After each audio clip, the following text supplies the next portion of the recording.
There we go. Alright. We got decent energy. Kudos are doubled. Got anybody to talk with? No? Oh wait, you know what? I don't have my notes up. Fix that. I'm gonna need those.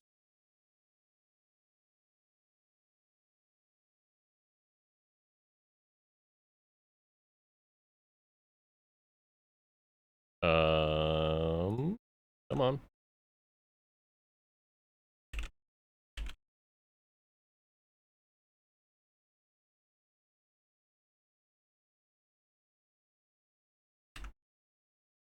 There it is. Okay. Exocolonist notes. That here. You working? Yeah. I think. Oh wait.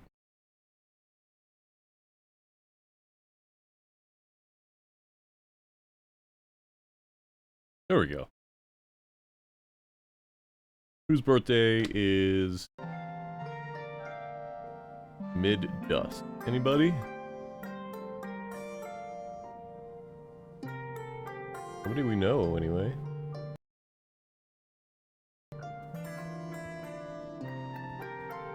Alright, well, we don't have anything to interact with, so let's go ahead and do another exploration.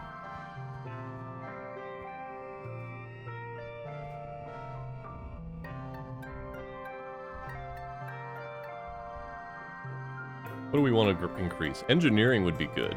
We've never been to the ridge before. Perception and biology.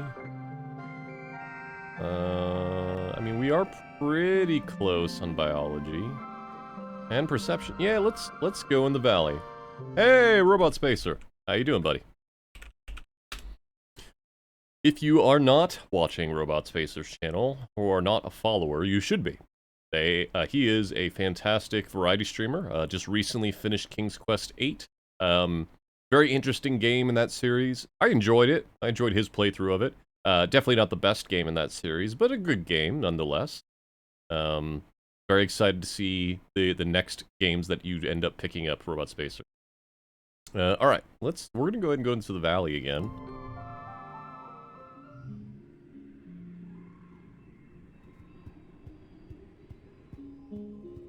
Oop! Unsecret Crush, hello! Unsecret Crush, my favorite Genshin streamer on Twitch. Cares about the lore, does really good commentary, does probably one of the better Paimon impersonations on Twitch. Is there no one here? Have we already finished up the valley?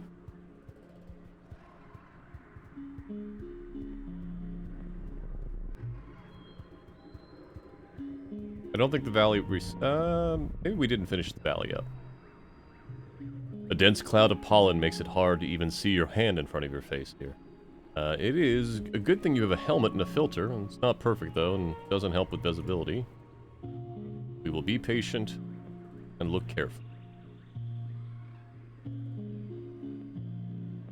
The pollen clouds eventually shift, giving you glimpses of something obstructing the path.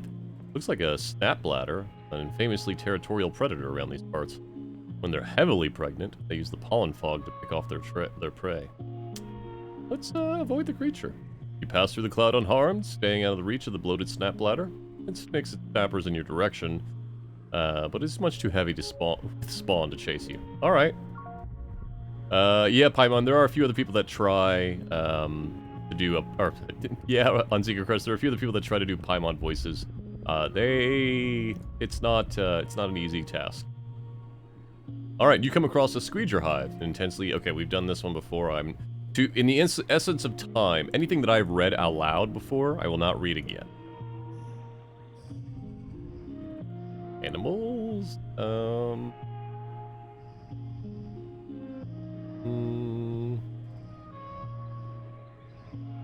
becomes physical.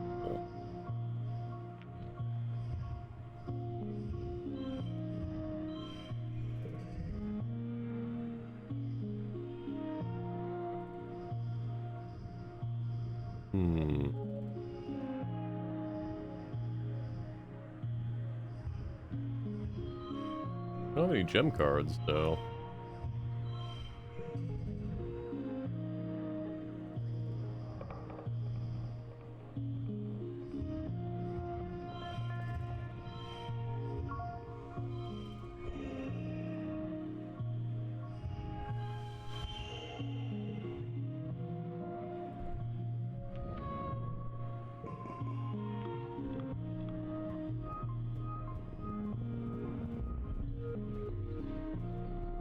Take that. You.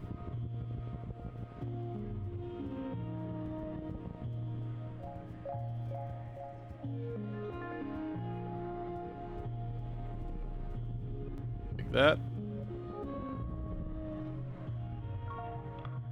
Oh, we didn't get him on this run. A bristleblug is rooting around in the underbrush, like a porcupine with no legs. Well, little is relative. It comes up to your waist and must be at least 100 kilograms. I've seen a few of these up at Geoponics. They are easy to catch, and their spines and berries naturally fall off are edible. Chewy, renewable source of food, kind of like jerky. Maybe you could catch this one? Yeah, what? No, we're not going to kill it. We're going to catch it. Alright, card becomes a 4.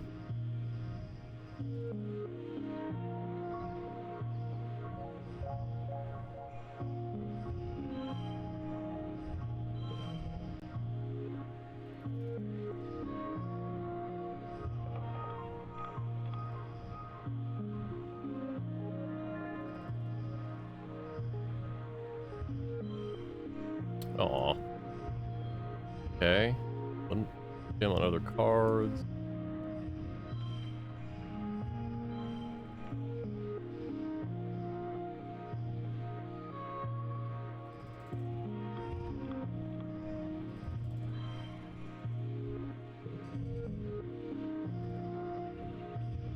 Six, 5. It's already a 4. 4. There we go.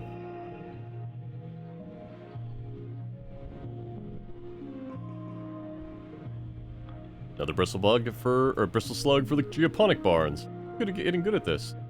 Ooh, bunch of kudos. Hey, we got an extra gear slot.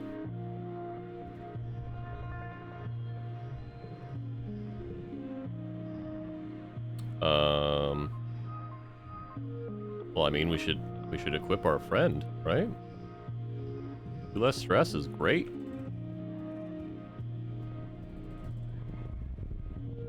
Hello.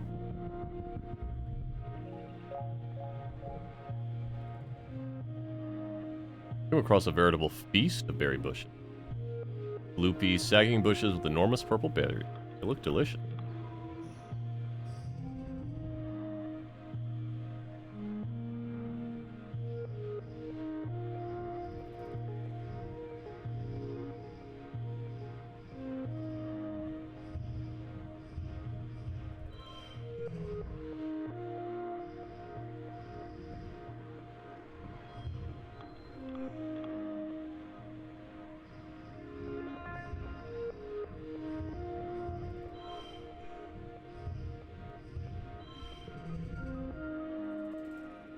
Five kudos equal total.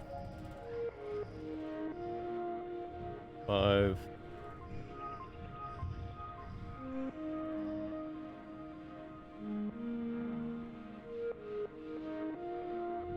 We're not gonna be able to do it. I mean, there we go.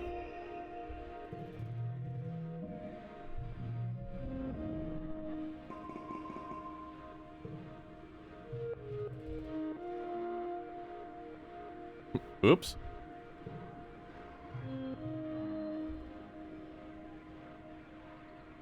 As soon as you get your hands around one of the fist-sized berries, you hear a pop and a rush of heat. Uh-oh. Well, we got some stats. Perception is real up there. Alright. Late dusk is someone's birthday. Cal. Do we have anything for Cal?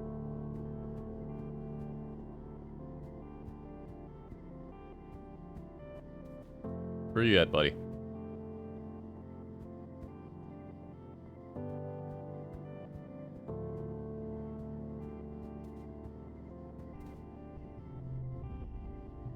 Cal is kicking a small beanbag into the air, trying not to let it touch the ground. He's not very successful. The new kid, the dog boy, Rex, showed me how to play this, he says, groaning as the beanbag hits the ground again. It's a lot harder than it looks. What does that give? Oh. Well, that seems useful. Give him a gift first. Oh wow, that looks delicious, Cal explains. Thanks for the birthday gift, Solane. You know I love to eat. Cal, give me your card. You tell him about the time Tang brought a skunk bug for show and tell in biology, and it got scared and made the worst, most smelliest, grossest stink you've ever smelled. Never even thought Tang had farted. Well, then Professor Hell had to clean out the whole room, and it took weeks to get the smell out of the beanbags. So gross. But also kind of neat how such a teeny bug could make a room of kids run away. Cal laughs. I remember that, Solane, except the way I heard it, it wasn't Tange, it was you. Whoops. Alright. So we are going to relax in the park, because that is what allows us to level up our pets if we're lucky. Pet rest.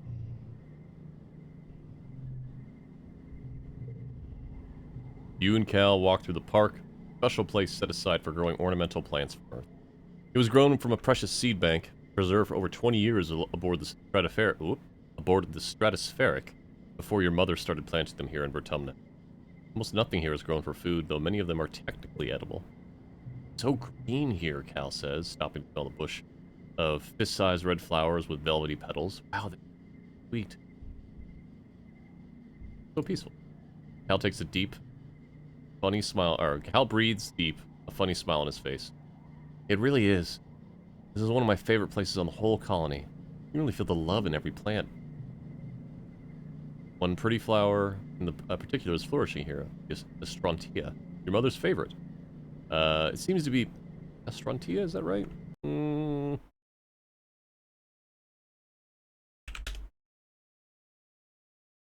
Tell me, Google. Nope.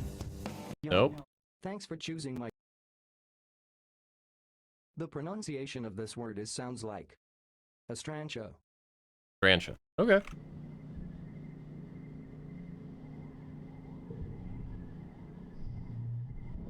I don't really want to forget either of these yet. So now, here's what we're gonna do. Early wet. We're gonna save. We're gonna stay early wet. And we're just gonna see if I reload. I want to see if I never actually tested this. If the pets level up at random intervals or if it is set on how many times you test. So we're just gonna see what happens. No, same thing. Okay, perfect. Alright, good. Same two cards, not getting rid of either of them. Alright, so early wet.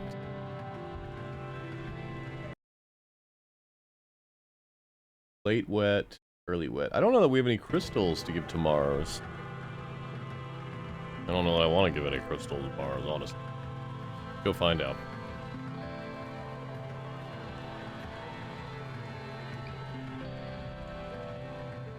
Mars grabs your arm, then hauls you away somewhere a little more quiet. OMG, she says. So I was making out with one of the Helio kids. Okay. Don't make that face, Solane. It's no big deal. And she said they're not allowed to use their nanoprinters for anything except uniforms? She holds her hand to her chest. Excuse me? No wonder they're so boring. Clothes are the window dressing to the soul, Solane.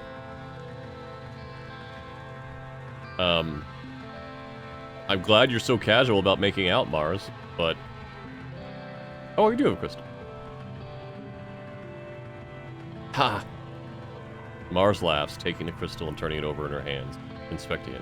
Well, oh, it's the same damn thing. All right, get bent, Mars. Like, I want to like you. I want you to be kind of like a heart of gold in the background, but you seem to be kind of an unkind person.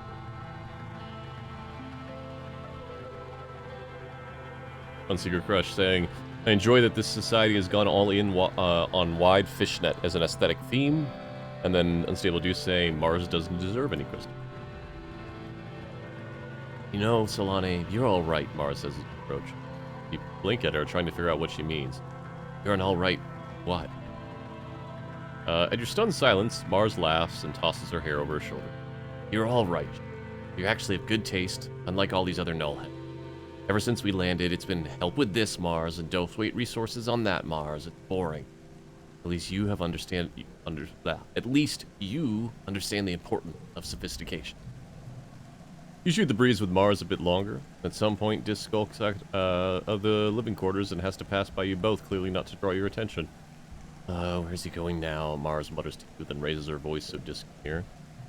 Try not to get eaten by aliens, she calls out to Dis. You die out there, they can't use your body for fertilizer. Don't be a waste. I'm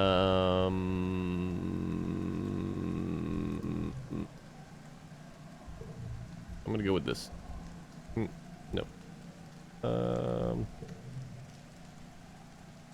No, I don't want to game the system. Shut up, Mars. Say it loud enough for Dis to hear. He looks at you with wide eyes before scurrying to the walls. Oh, well. She liked it. No accounting for taste. She seems to respect that you challenged her.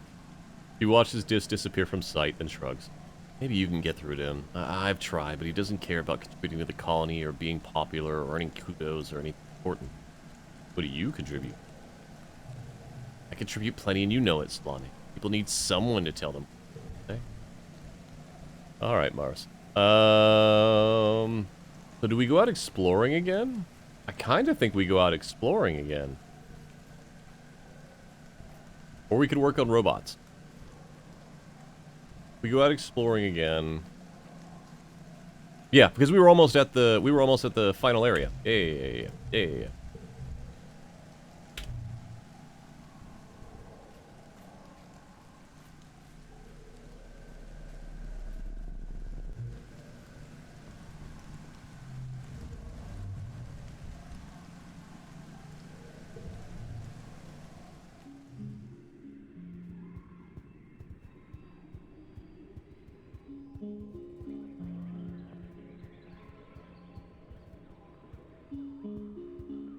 Does anyone have any big plans for this week?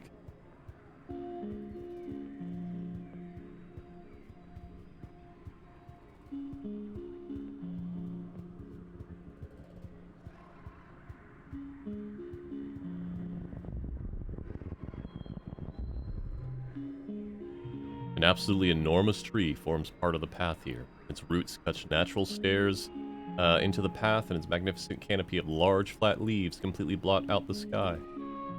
The arch overhead almost to the ground. They arch overhead almost to the ground on the other side. Walking under it is like going through a tunnel. The tunnel is dark, gloomy, unseasonably cool, and filled with whispering leaves. You get the sense something is aware of your presence. Ooh.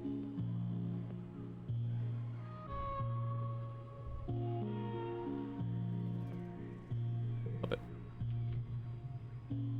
Climb up it and one of the big flat leaves. Surprised they actually support your weight. You get high enough in the fog to see out the whole area. Very pretty, but nothing else. Hi, Kia!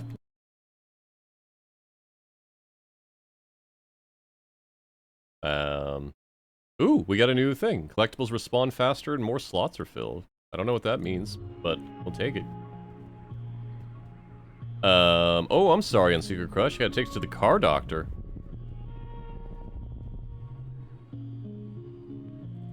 Alright, we know this one. We're gonna take it. We're gonna fight the manticore. It's an impossible challenge, alright?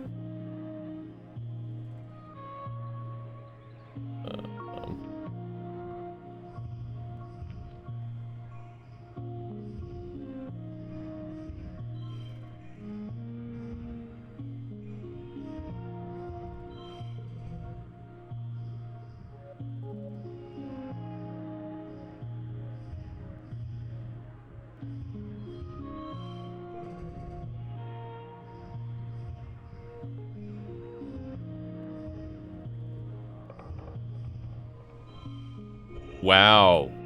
By the skin of our teeth. Skin of our teeth, excuse me.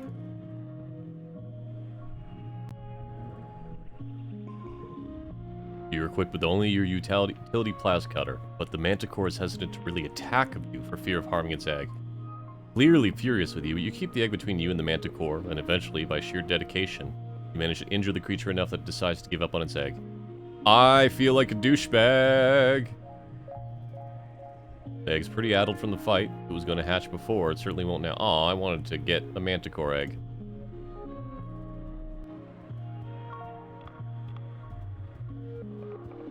Oh, you know, I don't think we've announced this, and I haven't actually talked with the others about this, but I'm going to say it.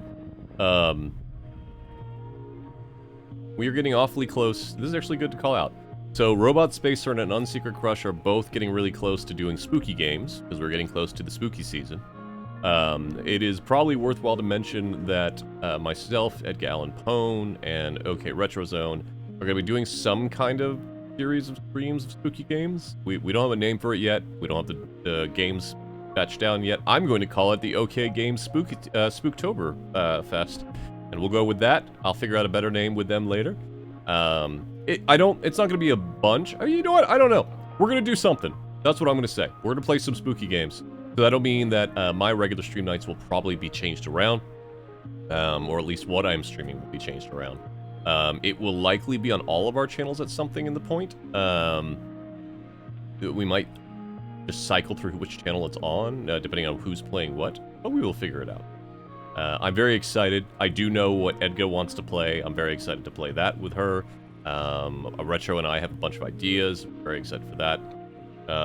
Likewise, definitely check out Unsecret Crush and Robot Spacer. I know somewhat what Robot Spacer is going to look into, and I know I've suggested some of the things that Unsecret Crush is going to look into. I'm excited for whatever those potential possibilities will be. Let's see. You find a triplet. We've done this before. We're going to harvest some stalks. We're going to analyze the shutter. Card gets +2.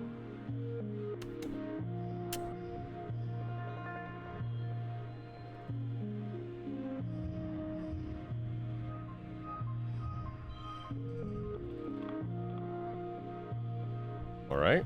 Well. 7, 9, 6, 8. Nope, can't do that. Alright, so 6. And that.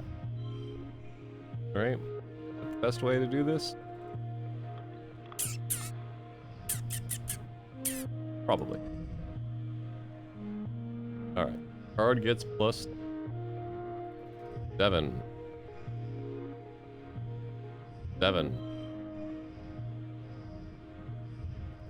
4. That. I don't think there's a better way to do that. Nope.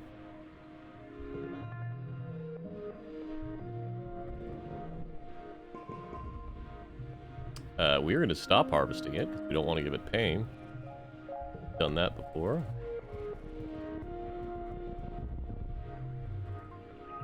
Yep, alright. We've done this one before. Creature sniff your pet. Got less stress. We got animal friends back. This. Alright. The Valley of Vertigo spans a huge and relatively safe area, so it's rare to see other foragers out here. It's surprising, then, to come across Utopia and 2 other foragers crouching in the underbrush. Solane, Utopia is like, get over here. You slink over with the other forager. Through the gap in the underbrush, you spot a terrific sight. Fully grown manticore has fallen into a nest of at least 20 snap ladders, and their engagement looks like a battle to the death. I've got 10 kudos on the snap ladder, she says. Fell into a nest once. I was laid up in med bay for a week. Ooh. Poor manticore, one of the other forges. What a way to go. The last forge. Who cares? After what they did to Hal, the manticore can rot. Let's help the manticore. I'm interested to see how this goes. E4.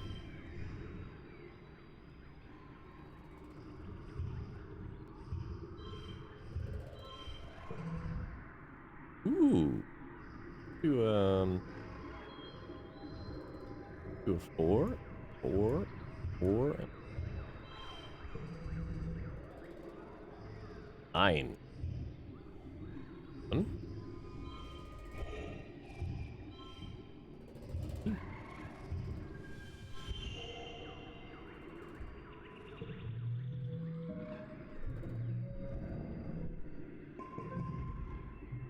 Ooh.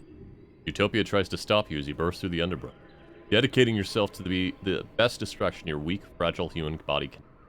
Enough of the snap bladders turn their focus on you that the manticore is easily able to pick the others off. Crunch, munch, snap. Off go enough heads in the manticore's powerful jaws that the survivors cut their losses, disappearing back into their burrow. Now you find yourself face to face with the manticore, Rotumna's perfect murder machine. It looks at you quizzically. You look back. You feel a weird connection to this. Suddenly, Manticore roars, lunging at you and lashing its great mane. Wisely, you scream in terror and get the hell away.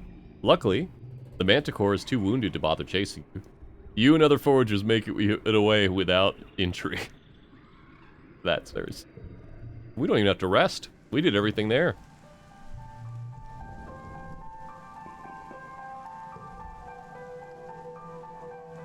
Mid-wet.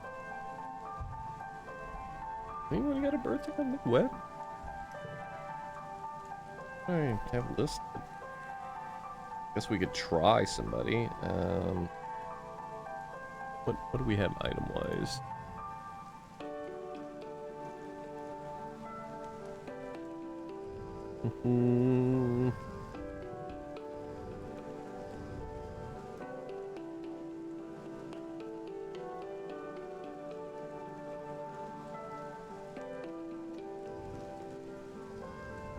Mid-wet. Who do we think has birthday in mid-wet?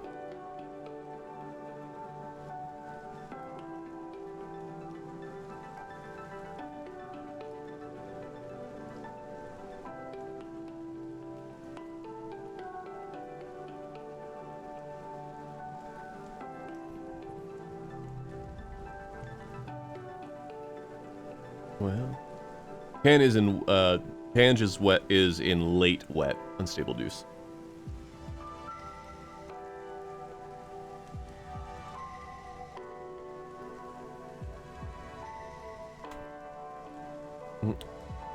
Well, if it isn't one of Face's cronies, Rexties. Did he tell you to come and get me a hard time, or are you just here for fun?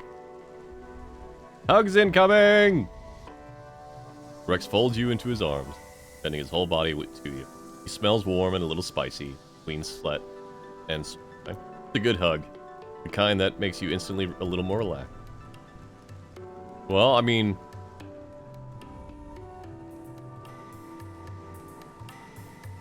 oh, we can give him another hug. Rex takes a deep lungful of air, followed by a shorter sniff. It smells so good, he says.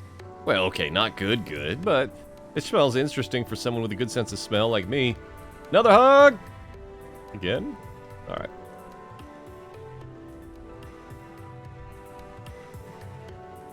Can I just give him a gift? Is this your birthday? It is not his birthday, but he likes sticks. That's funny. Alright. I get enough of sticks. Let's just give everybody a stick. Let's see whose birthday it is. Base is standing by the downed heliopause, hands on his hip as he surveys the colony. Damn, he says. You all used to live like this? Damn, girl, you live like this? Good thing we're here now. I got something. Have a stick. What even is this? Base asked. A birthday gift? Stratos have a strange... oh, well, it's his birthday, apparently. Alright. I don't know that I'm going to care much about it. I'm not really into fascist. Do we want to go exploring in the new area? I think we want to go exploring in the new area.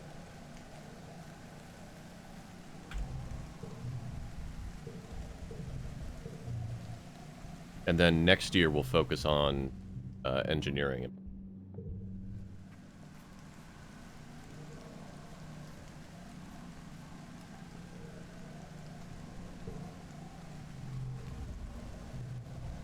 Survey the ridge!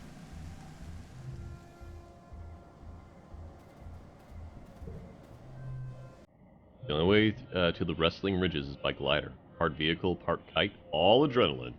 You land on a rocky, broken-up spine of the nearest ridge and nearly fall over when you look down at the plummeting slopes into the basin below. Far a long way up. Dis and Utopia glide in behind you. Woohoo! Utopia exclaims. You handled that glider like a champ, Dis. You too, Solane. He peers down over the slope of the ridge. A lot more exciting than the swamps, right? I want you two to stick together out here. It's dangerous in these ancient convergent domain ruins. Sorry, convergent domain ruins? Look around. The landscape is nothing like you've ever seen before. Dry, cracked soil gives way to steep cliffs, and what little vegetation here is brittle and sharp. You can feel the dry air wick away the moisture in your lips. Wait, what the heck is that? Flirts with Utopia. I would love to, but... Ooh. This glowy thingy on the ground? You point it out. Utopia gives it a nudge with her foot. Beats me, says. An earthly object, pulsing with with light and warm to the touch. Hold up, Utopia says. Don't just go picking things up, Solane. Could be radioactive for all you know. Utopia waves her holopalm crystal over it and checks her interface. Only a little, alludes. Whatever it is, it looks old. Like thousands of years old. We've been digging up glowing gadgets all over this region, but got no clue what they're for. You hang on to that one. Maybe you'll find out. Okay. And with that... What is that? Cute little nose doing on your cute little face? I mean, look, she's very pretty. But I believe she's old... again, we are in potentially a committed relationship path, and I don't think that our Solane is into polygamy. Crystal stuff, wait. Oh, those? Utopia says, pointing to the crystal formation, so densely packed into the ravine that it looks like sparkling river.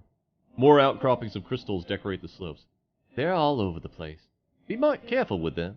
Not sure if they're animal, vegetable, or mineral. He points off in the distance. There's a big island of them over there, like a glacier. Covers the whole damn place. Might be related to the convergent domain, but we ain't sure yet. What the hell is the convergent domain? Well, they are buildings. Traces of them, anyway. Maybe 10, 20,000 years old?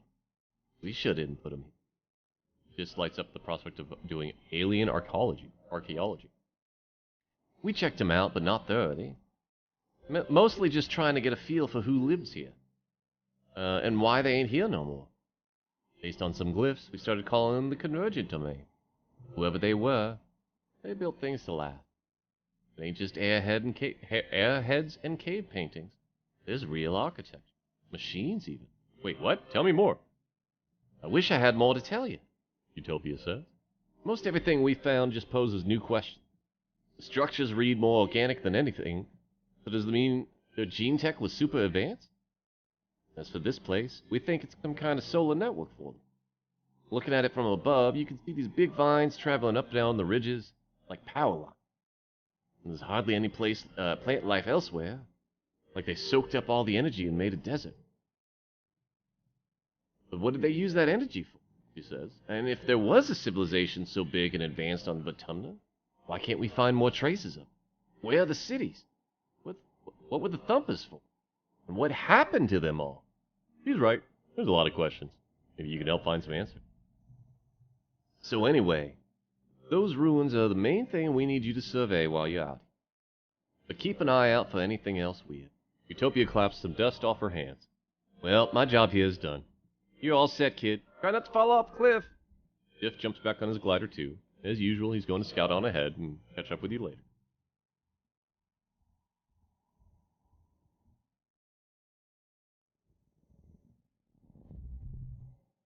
You haven't been down in the deepest crevices of the ridges, where the crystals grow thick and the air is stagnant dead.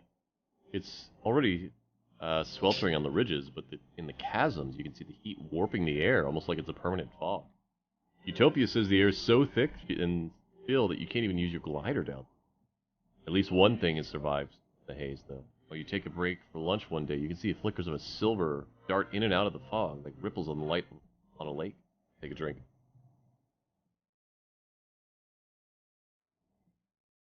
As you unpack your tiffin box, silver flashes come up out of the fog and begin to surround you. They're animals. eyeless, almost translucent creatures about the length of your arm, trailing meters-long tentacles behind them. Their mournful hooting is magical and strange. Look them up on your holopon. Oh, air squid babies! Wait, air squids are predators. Hmm.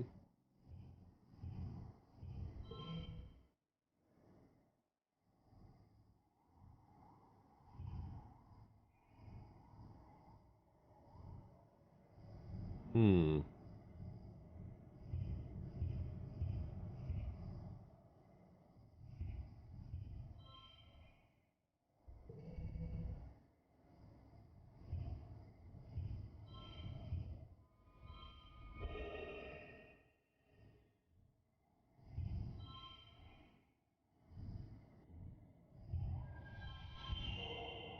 Super goal!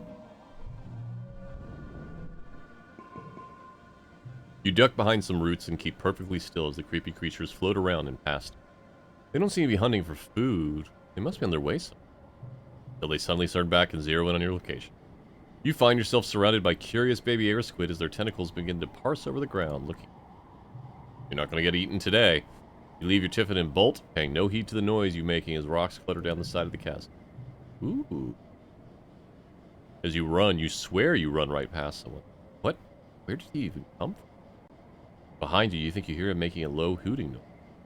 By the time you realize the air squid are no longer chasing you, gone. New character! This.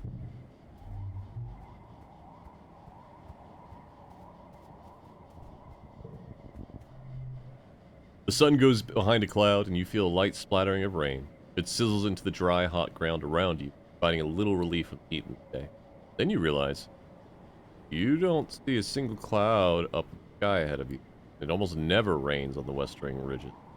Plants here rely on nighttime dew for moisture. Let's not run. A herd of float cows are blobbing overhead like hot balloons, drifting west in the prevailing winds. You've seen these creatures being milked in the colony's farms. During migration season, their helium sacs swell to make them lighter than air so they can safely travel great distances. You also heard what they use for ballast.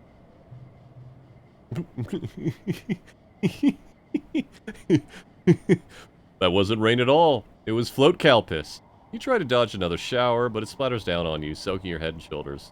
Gross. At least the heat makes it evaporate quickly. Well, I should have run. That's unfortunate. But it is what it is.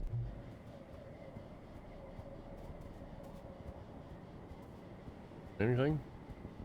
Just another investigation spot? You're trudging along when suddenly you're buffeted by a hot wind. No, like a very hot, lethally hot. The ridges are already baking, but all of a sudden it feels like you're trapped in a nuclear reactor. Your skin dries out and your lips begin to crack. Your eyeballs feel like sandpaper. Find the source. You take careful readings from a distance, triangulate them, and discover the source of the wind. A red, sports ball-sized crystal emanator, hiding in a small crevice. When you smash it, it doesn't shatter like a crystal. It almost looks as if it could have been organic. Was it some kind of defensive barrier? In another weird mystery. Oh.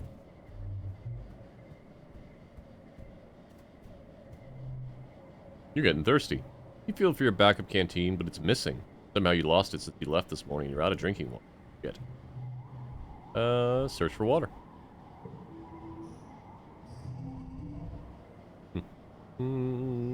Let's see.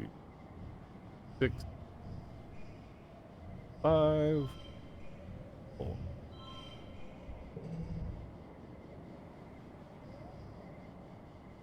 Hey, Clem! Hey, buddy! Wow, 32 months, holy crap. Thank you so much for stopping by. I hope you're having a great evening. Were you streaming today, Clem?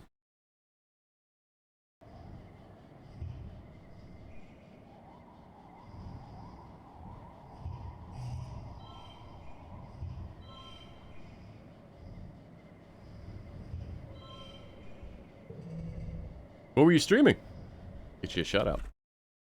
If you're not aware, Clem is a wonderful streamer in Germany. Large variety streamer, game dev, maker of the game that I played, Hourglass. Loved that game. Working on another game also.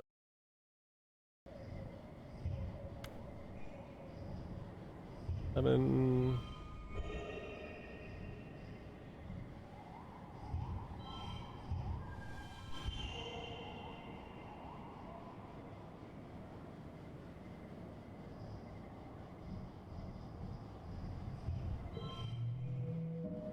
Oh, keyboard building. Awesome.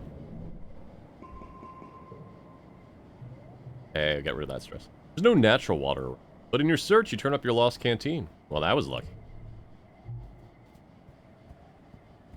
How has your week been, Clem?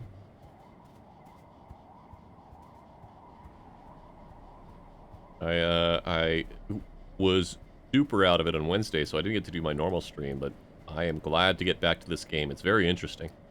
Oh no, stressful. Hope you're doing alright. A beautiful little locust lands on your arm. It calmly washes its face with its forearm and vibrates its wings, like it's cooling off. Aw, poor little guy is all alone. This is probably poisonous, so let's befriend it.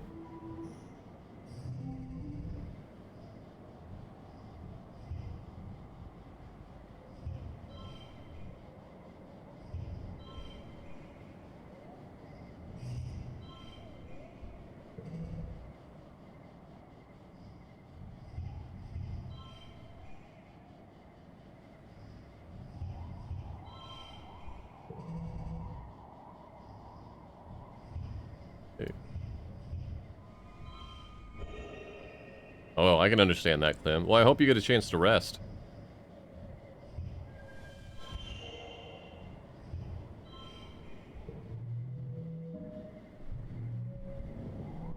And we're gonna max out perception. You look it up in your holopod. It's a mast wing. Named because when it is frightened, it opens its wing all the way and flips them forward, making it look like grimacing manticore. Scary.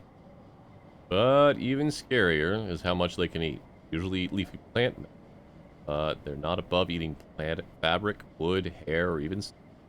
They swarm in dust and in hot places like the ridge. You see something out of the corner of your eye and look up for your new friend. Oh. In the distance you see a haze above the ground. It's the locust. Each one bigger than your fist. These insectoids can eat their weight under an hour. There are millions of them out there. They'll be here soon. Your buddy takes off to join his friends, and you gotta go. You make it to your glider in time, thankfully. You come back to this place later in the week. Foliage there had been is now stripped bare. The only thing still standing are the crystals glinting in the sunlight. Well...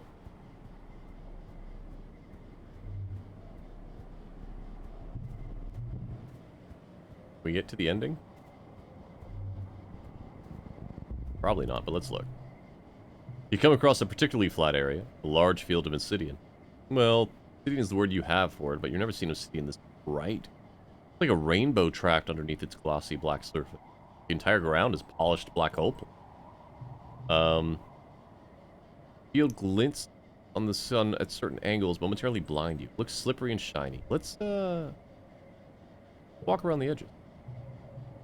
You find a patch that is a little different and take some readings. You confirm the material is not. Must have been created by the convergent domain. Because it's the same stuff they made at Thumper's out of. Silica, mixed with trace organic element. By looking at the striations in the cliffs nearby, you determine that this entire region used to be covered with fiction, this dark class. In most places, there is now a layer of soil over it, but if you dig down farther enough, you can probably find this layer everywhere. The whole place has been glassed. No wonder there's so few plants. The convergent domain must have paved this area with discouraged plant life from growing. All except for crystals, which seem to sprout happily from the obsidian pavement. Nothing, which is very bad. Annoying stuff. Car windshield needs to be swapped. Oh, that sucks. Moths for 6 months in your apartment. Yeah, that's no fun. Your sister moved and a ton more. Yeah, my week was pretty good. I was just really, really tired during the week. Like, super exhausted. But otherwise, it's been a decent week. Alright. Yinhua!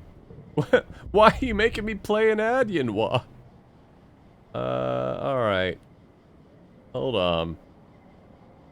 I'm gonna hit the button. Making me do that. Alright. It should be playing for anyone that is not a subscriber.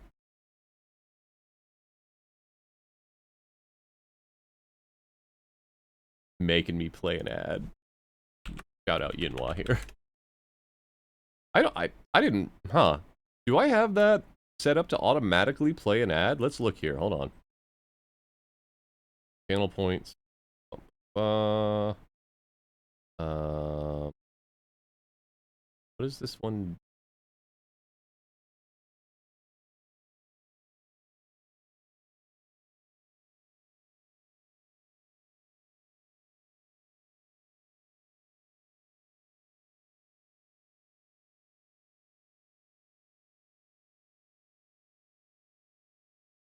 Where?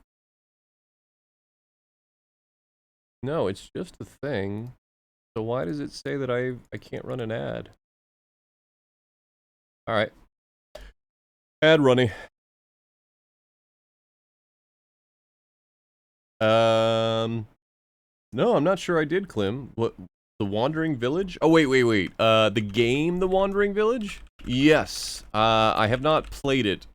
But I am very aware of it and been keeping an eye on it. It's on my wish list. I want to make a village on top of a giant rock turtle.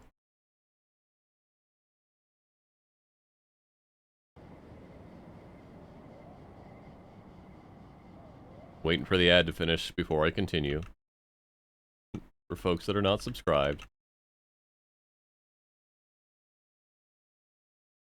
Okay. The flies here are awful. They come out in the heat of the day and buzz around you incessantly. They don't bite, but they seem to want something from you. Maybe the water or salt from your sweat. You'd hope they aren't laying eggs. Dis calls the most annoying ones rod flies because they're like long, flexible sticks with a bunch of wings. They swarm in the clouds around your face, no matter how hard you try to shoo them away. He says they remind him of Mars. That's right. No worries, Yinhua. Thank you so much for stopping by. I did give Yinhua a shout out earlier. If you're not aware, she is a lovely variety streamer, fellow VTuber, all-around fantastic digital artist, and cool person. Good friend. Definitely check her out if you haven't already. She's been doing a lot of streams lately. Way more than me. There are other ones too. The ones with the big eyeball with a couple pairs of little wings. They make a loud buzzing sound. You always want to reach out when... They are always just out of reach when you try to swat them. Today, your personal nemesis is one of the eye flies. A whole bunch of them earlier, but only one is persistent. It's been following you, staring at you all morning. You and Dis have been batting at it for an hour, but it's a fast dodger. Dis has finally given up and plods forward. Even lands on his head. He doesn't care. Yeah, be zen, let it be. Using Dis' strength, you find the sense of peace down and just block out the incessant butting. Okay, we can do one more thing. Because we lucked out. I think we're probably right at 99. Talk to Dis.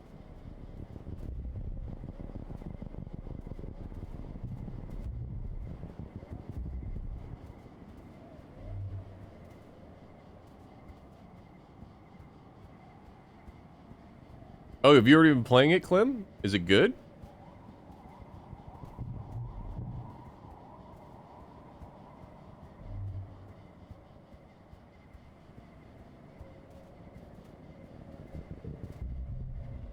Dis is an entirely different person when he's outside the colony walls.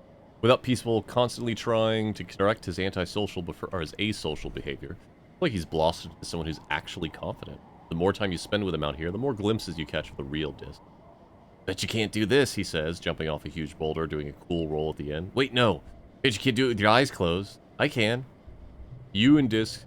No, I'm not going to dare him to kiss me on the lips, but that's great. You and Dis cavort around, daring each other to do more dangerous things. Dis isn't scared of anything. You think you've seen something up the head on one of the plateaus above you. The cliffside is covered in convenient vines. Alright. Here, Dis climb up there. Dis scrambles up the cliff, no problem. He turns around to the top. Now your turn. Well, you dared him, so you gotta follow through. The vines are slippery and dangerous. Some of them are even alive and wriggle when you grab them. You lose your grip right at the top, and you slip and start to fall, but Dis grabs you. Gotcha, Dis proclaims, pulling you over the edge. Your heart is thumping and you're sweaty from fear, but you did it. Dis looks calm and collected, even though he just climbed the same treacherous wall and had to save you from a long fall. Why does he never seem scared? The plateau is empty, but it provided a great view to look over the wrestling ridges. You and Dis take a break and watch the shadows creep across the dusty, craggy landscape. This is the life, Dis says. No school, no gossip, no bullies. No one tell me what to do or think. Clem asking, did I see the new soundtrack for Outer Wilds? No. I'm not a music person. I actually don't listen to music recreationally, but the Outer Wilds soundtrack is fantastic. I will check that out. Oh, and you did like it. I'll definitely check that out. I might check that out on my own time rather than a stream game. He props up his elbows on his knee and squints to the sun. Even with my augmentation, I always feel like such a coward. Maybe the problem isn't me. Everyone else, you know? I'm not scared of the stuff. Monsters getting hurt. Even dying. Like, who cares? But humans keep finding ways to control people with... Well, they can't control me. I'd never call you... Might not be alive right now if it weren't for his fearlessness and fast thinking. It wasn't that long, Paul, he says, but you can tell he's a little pleased you understand. Alright, go home.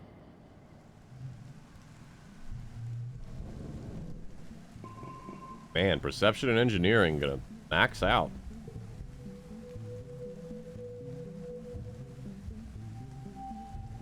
No, I appreciate it, Clem. Thank you so much for stopping by. We'll give you another shout out. I hope you have a wonderful evening, and I hope you have a great night. Good rest and good sleep. Alright. So it is Tange's birthday.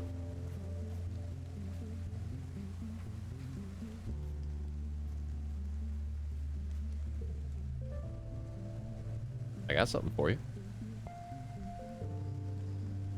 I don't have any medicinal herbs? Hold on. Hold on, let's go buy a cake.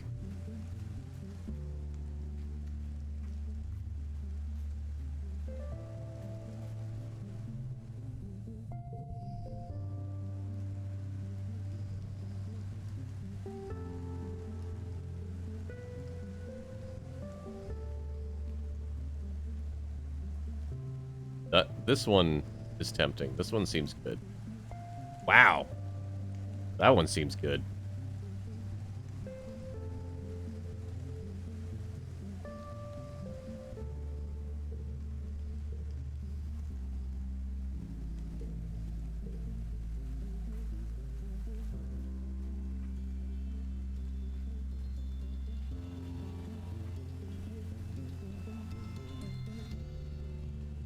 Got a cake?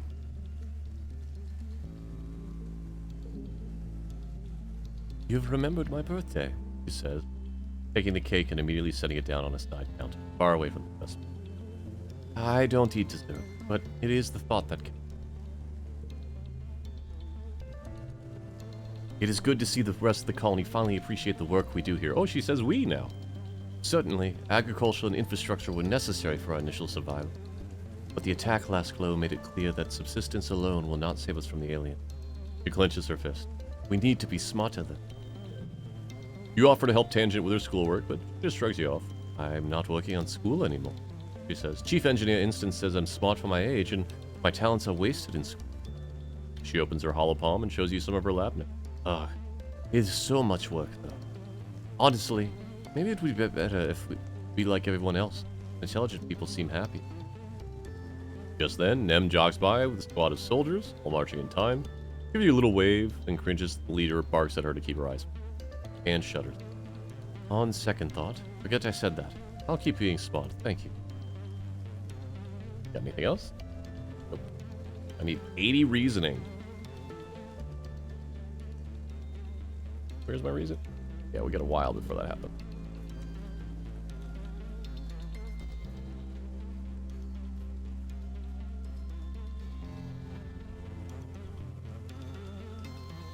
Another hug? Alright.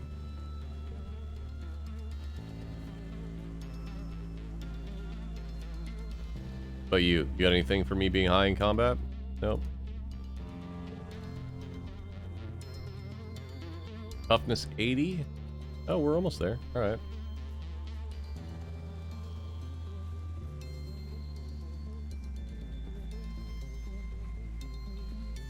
How you, Cal? You got anything? Nope, that's biology, which we got a little bit.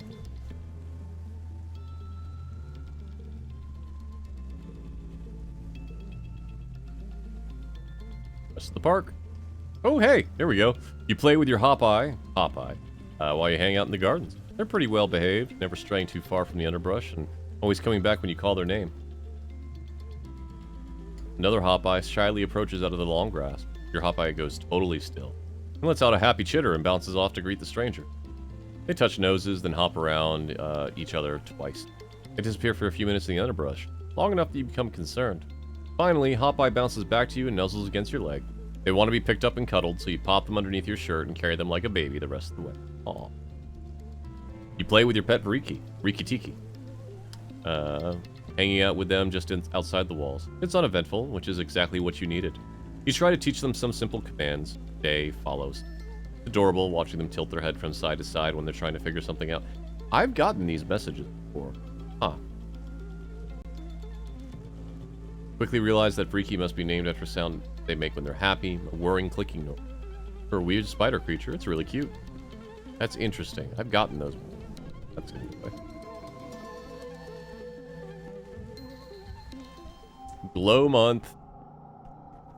What are we doing for glow month? Work on toughness?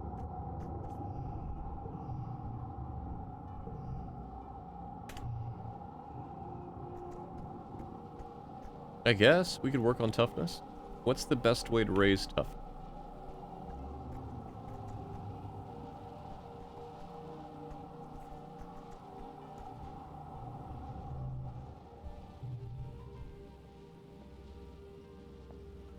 Perception, animals, combat animals, bravery, toughness.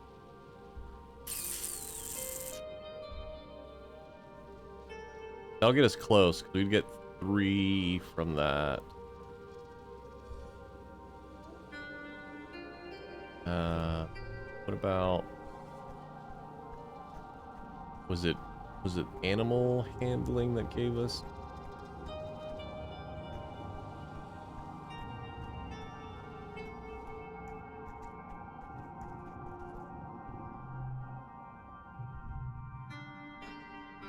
Animals empathy, biology organizing, biology toughness, 3 toughness.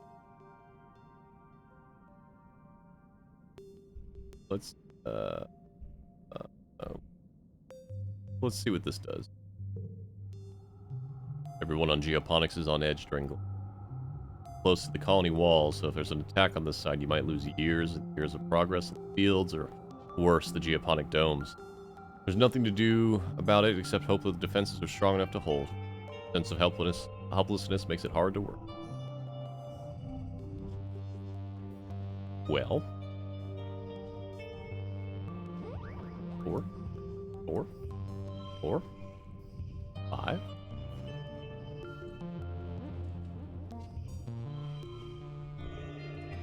Is there a better thing to do here? There might be.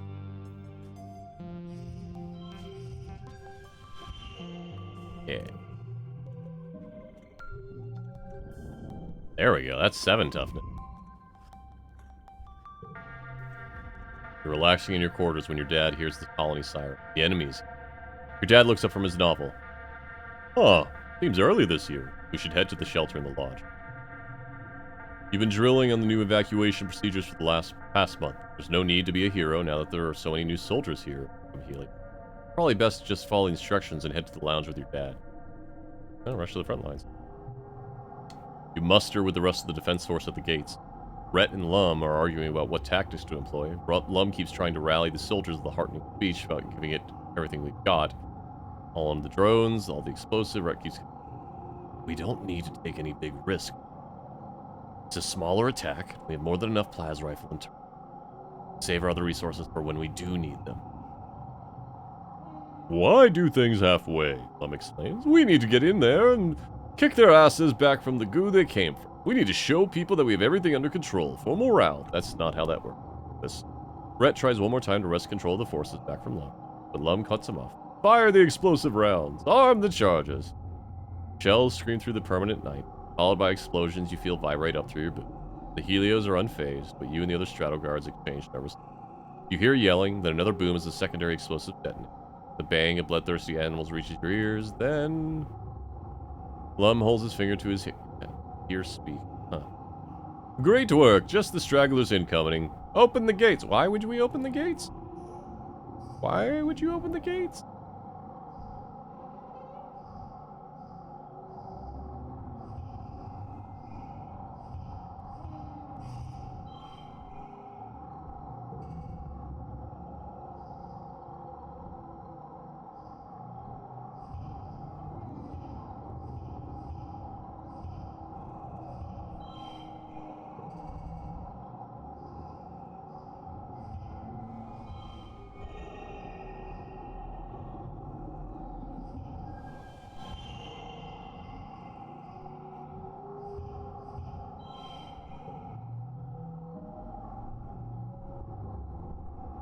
Oh, so close. You face off against the lesser Xeno, some kind of thin, semi-aquatic thing already half dead and limping doggedly through the gates. Almost comical how easy it is to stun and kill it. By the time you're done, the other soldiers have dispatched the rest of the creature. Smoke drifts in from the battlefield from the explosions, and an acrid scent of triumph. After the attack, Lum gathers everybody in the lounge and holds a big celebration for the soldiers. They're feasting and drinking in songs of valor. And the party goes on long into the night. Some drift away in pairs or more. Mars and Rex keep the dancing going. Even Nem seems to relax, especially when the other cadets invite her to drink with them. Tonight, everyone seems convinced that this victory means the colony will be safe forever. Maybe it will. You sure want to believe it too.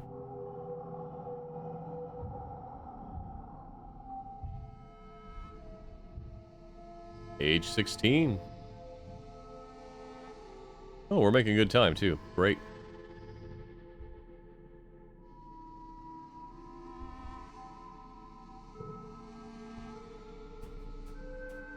What's up, Cal?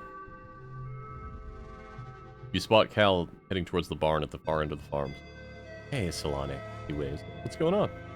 Ah, nothing. Cal sighs. Just thinking about, well... He trails off and scuffs his foot. I guess it's not like you can get me in trouble now, though. I used to have a pet. She was like a little pink caterpillar. I called her Socks. Lived in the trunk up in the storage barn. Nobody knew. He scrubs the back of his arm over his face. But she didn't stay little forever. Eventually she got big. Like real big. Couldn't figure out what to feed her, so he ran away. Cal sighs and looks wistfully up at the sky. Just hope she's doing okay. Alright. No worries, buddy.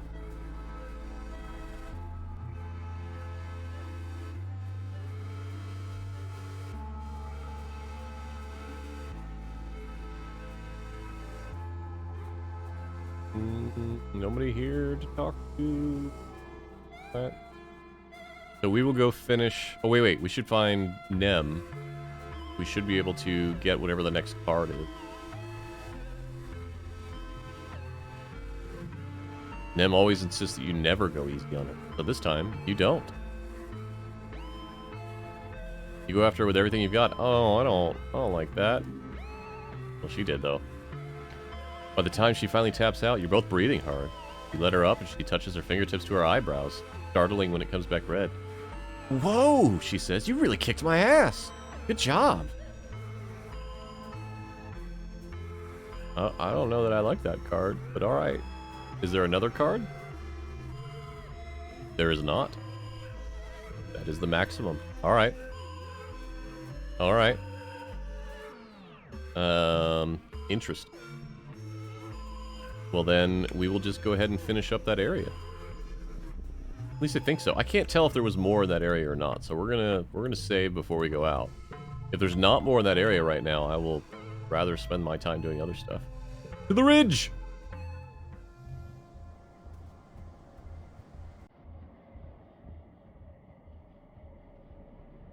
Oh fuck, did it reset? Just strange heat shimmer across the path ahead. Oddly, it doesn't clear up as you get closer. The mirage effect is very strong. Refracted air makes it look like there's a pool of water on the ground that just, and the plants waving around it. Something is off about the... Can't figure out why.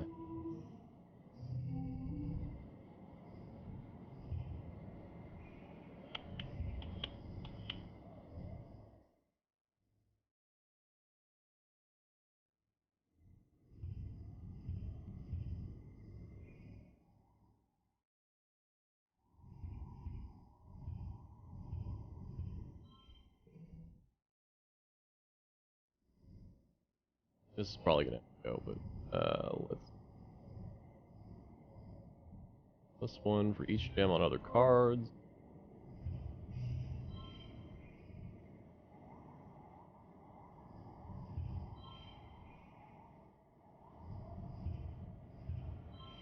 Hmm.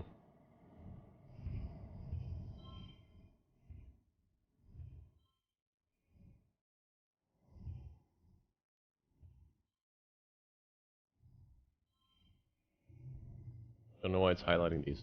There we go. 3.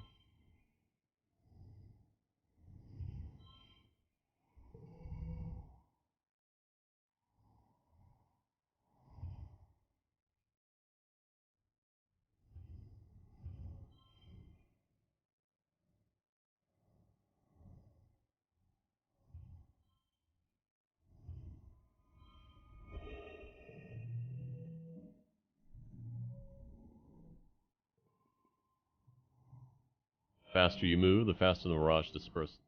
You approach caution. Oh no! I'm sorry, Unsecret Crush.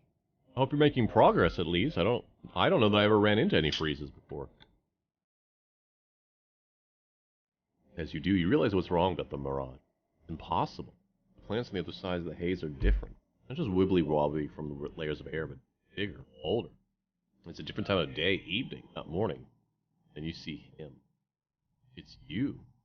Through the heat haze, you see yourself at a distance, walking towards you.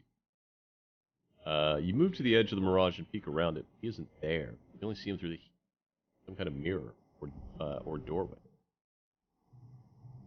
You stare at the figure, the person who looks and moves exactly like you. They both move. Then you both move slowly, carefully approaching the mirage, and like mirror edges, both raise one arm, your right and his left. Touch them together.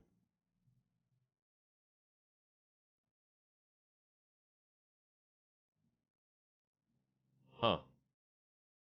Yeah, I don't know, Untitled Crush. If you keep running into that, we can definitely do some digging. But it'll probably be after stream.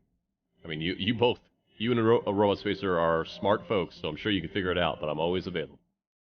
Then the other you says something, but you can't hear. You only see their lips move. Is it important? Message from the other you? You're desperate to know. The mirage fades. Huh. That's worrying.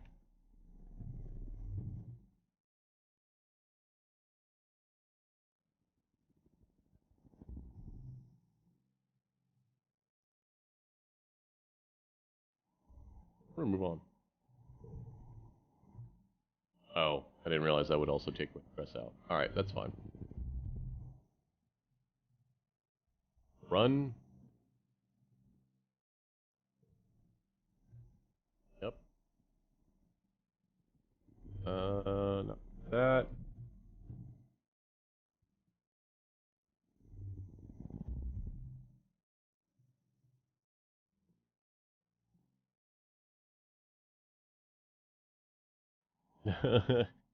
Unstable Deuce says, why is it worrying? We didn't die doing something stupid before that time. That's true, Unstable Deuce, but it doesn't mean other people didn't die before that time. Every so often you see an absolutely massive creature. Giant snake dragon. Thousands of legs and shivering scales. They're so large that if one crosses your path, you're in for a wait. Which is exactly what you're doing. The gargantuan dragon has been slowly lumbering over the ridge for at least half an hour. Its body disappearing into the heat haze of the chasms on both feet slowly undulate across the cracked soil, making shushing noises and scattering boulders in its... Yeah, climb up on its back. The creature is moving more than slowly enough for you to climb up using its large, soft spikes. It's going to take hours to get anywhere interesting, but from on its back you can see further. There are all other creatures up here. You climbed up right next to a cluster of Dorbs moth, head tucked under their wings like they're sleeping. In the other direction, there's even a bush bub. Rather, it looks like a pile of rocks and twigs. See where it's going. Centimeter by centimeter, the Goliath makes its way into the chasm.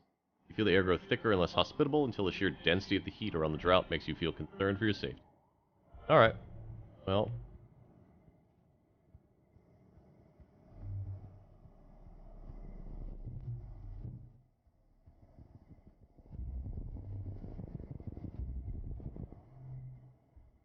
Path ahead is blocked by a field of snaking vines and brambles. They're flowering, enormous happy blossoms, swaying in the shivering heat wave.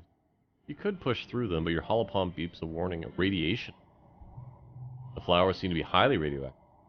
Far too radioactive at the mild shielding your suit. You might be able to pass through if you don't mind feeling the effects of radiation sickness. If it doesn't kill you outright. Take a sample.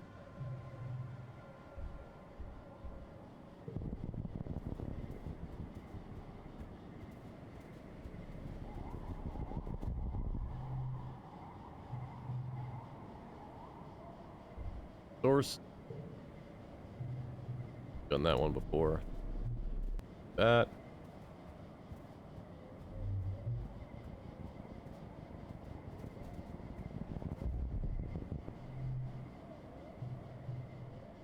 You're walking along a ridgeline when your foot knocks some rocks down the slope. You anticipate the familiar clatter as they plunge down the chasm, but realize it's silent, just like the wind. You peer down the slope. Nothing's falling? Wait, the rock you just lodged your foot. Floating. You take a step forward and realize you feel lighter. Like you've taken off your mountaineering gear. Take another step. The struggle to keep your foot on the ground. One more step forward, you realize it's possible to take both feet off. You're floating. You nudge your foot, momentum floats you a few feet. The ridgeline is narrow, with a steep drop on either side. No way around this strange anti-gravity field, and fall out of it, you might plummet into the chasm. Alright, onward.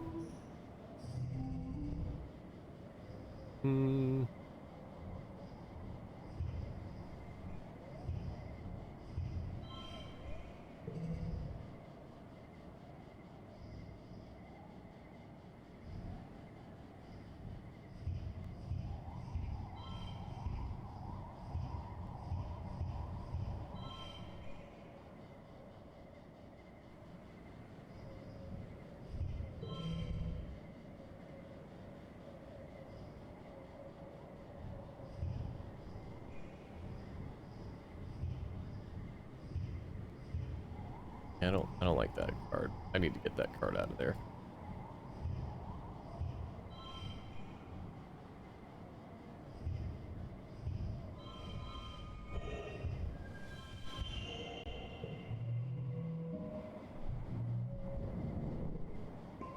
Oh, hey, we reduce stress too. You float forward, allowing yourself to rise higher and higher until you're able to swim and tumble through the air with ease. Wow, you're totally weightless. You float over a shiny, lumpy rock, jutting up from the spine of the ridge. As you pass over it, you feel gravity gently begin to embrace you again, pulling you back. Your legs touch the ground again on the other side, and your leg immediately. What a rush. You mark the location on your map for other survey.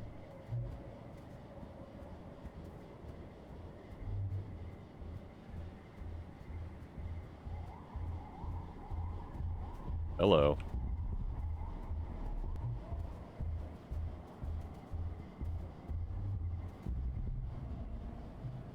Find your way blocked by a massive wall. You know, a hollow pillar, knocked over and lying on its side in the sand. It's absolutely massive. It stretches left and right and at least a kilometer in each direction. At some point it's crumbled enough that you could likely scale over it. Check it out!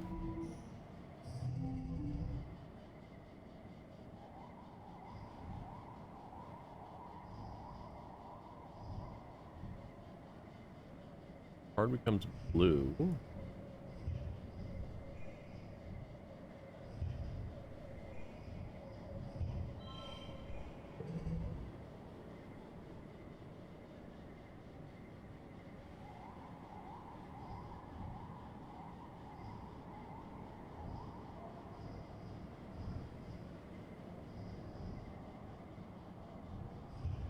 Seven.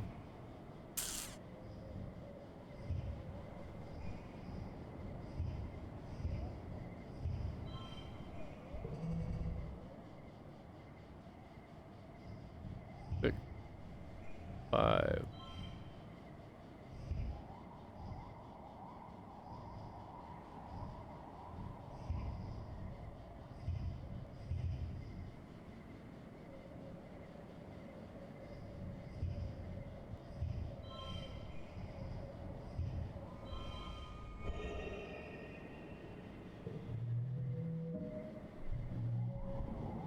Hearing. This looks giddy as you follow the pillar to its base. A large pyramid almost entirely lost under the sand. You brush away some of the sand and find the pyramid is inscribed with on all sides with pictures of, well, Wormholes, you think? Killer must have once stretched up into the sky. Maybe it was some kind of observatory or sacred building or just a monument to the wormhole. Curious. Man, this place is big. Yep. Yep.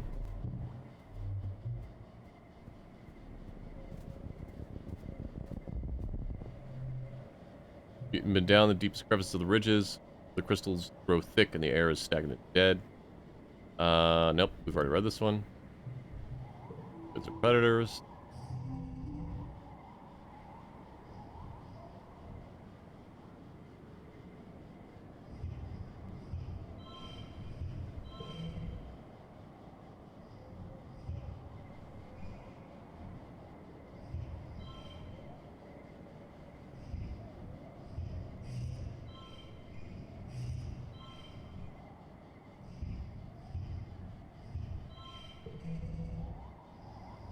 Mm. 8. 8.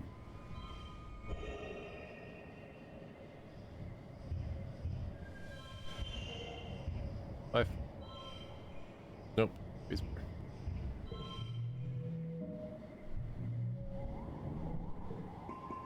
Man, we're about to max out perception.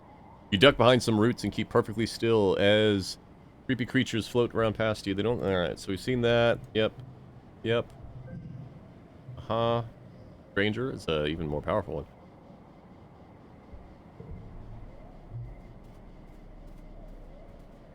Looking for the end. That's the end. And we won't be able to survive another one. So let's just look around.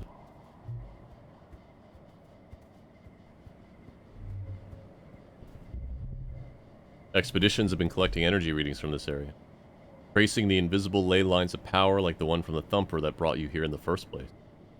They pointed you to this cave, a nexus of power at the convergence of many lines. You can feel that energy is different here, like a barely perceivable hum that prickles up at the back of your neck. Something is watching. It's likely there was something important for this divergent domain, Utopia says, leaning on her glider. I've sent teams through, but it's mighty tight in there. I'm hoping you and Dis might have better luck wiggling in there. Might be caves inside open up again. If they do, they'll take plenty of readings and report back to me. Dis is vibrating beside you on nearly the same frequency as the weird power fluctuation. This is the real deal, he mutters, mostly to himself. Utopia nods and leaves you to it. What's the plan? Wrap your caving equipment. You get headlamps, little recording drone, and floodlight attachment. Tiny buzzy flying thing that circles around your heads and sometimes illuminates where you can look at. It's intelligent, which just means it won't do what you want. Utopia's also left you an anti-grav belt, which is a warning to practice extreme caution while spelunking down there. Make you lighter so you can climb more easily and won't hurt yourself. Alright, okay. The narrow entrance leads to bigger rooms that animals have clearly used as a den. It's enormous. Glowing mushrooms on the walls and piles of bones in some crevices. In some places, the walls are made of iridescent convergent domain obsidian. Like this one was once a great hall millennia ago. Feel a cool breeze coming from somewhere. It'll be tricky to find it in the dark.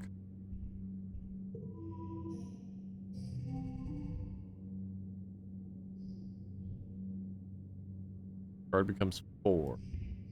Right? So 4, 4, 5. Or wait, no. 18. Still better.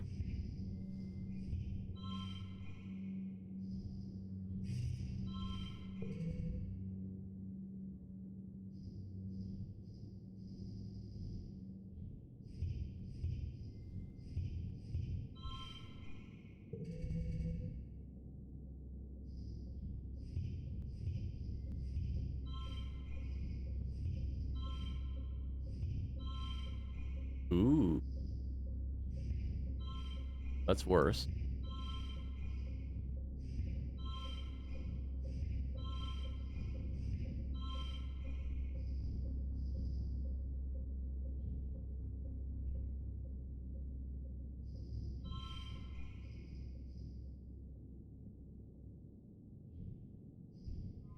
I'll just make it. Man, we might outright max perception. You find the source of the breeze by tossing some fine sand in the air and watching which way the dust blows. It's a very tight crack. Good thing you and Dis are so small.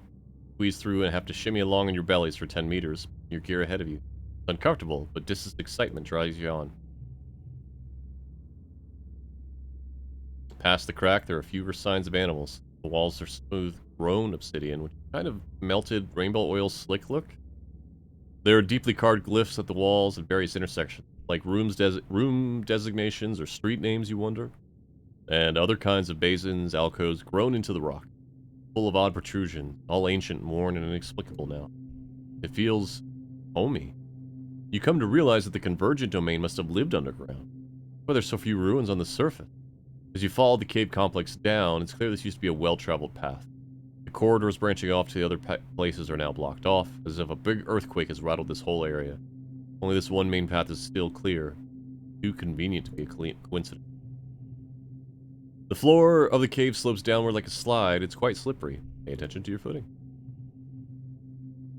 Follow the cave system down, down, down, all the way to what must have been the bottom of the cliffs. You've climbed all three-story wall. You've climbed down a three-story wall in the last section and are grateful for your anti-grav belt for making it easier. You're still tired, though. See a dim light below. Daylight? You emerged into a hidden valley, totally surrounded by tall cliffs. You just come down all the way. You're surrounded by the ruins of Convergent Domain buildings, in much better condition than the windswept ones on the surface. Perfectly still here, quiet as space itself. What is this?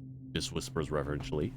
Some sort of converger facility? And it feels so familiar. You remember this place from your dream. Feel a throbbing sense of importance that is a bit unnerving. Something momentous happened to you here, or will happen to you someday. You poke around a little, and call Utopia and give you your coordinates. Swings down on her glider, with extra ones for you and Dis behind it. Happy you won't be able to climb all the way back up. Whistles. Great find, kids. This place didn't show up on any of our aerial scans. Took me a while to find a route in. You look bushed, she says. I'll stick around to get some readings. But you head back on to the depot and get some rest. Don't worry. We're gonna push on without you. Give me 2 perception. Come on, give me 2 perception. Max perception! Oh! Flip past all path-blocking explore events. That's interesting. That's pretty powerful. The sun rises again after glow, heralding a new year. It's your 16th birthday. You wake up in new quarters, blinking into the watery sunlight. Dust motes float through the air, and you take a moment to enjoy the perfection of your bed while you listen to the sounds of the colony waking up outside. So much has happened in 1 year. A few short months ago, you thought your life was over. Now it's better than ever. There's plenty of food, and the colony is safe. You even have your own bedroom. You're considering snoozing until your parents wake up, when your reverie is interrupted by a blinking holo message. From Tange! Joyous observance of the anniversary of your birth, it reads. Another one comes in. That means happy birthday, of course. And then, in case you didn't know. Wow, a whole 3 messages from Row from Tangent. Pretty gushy for her. Your parents wake up shortly after that, and you order up your traditional birthday breakfast feast. Your dad gives you a big, squeezy hug and tells you he's proud of you. Thanks, Dad.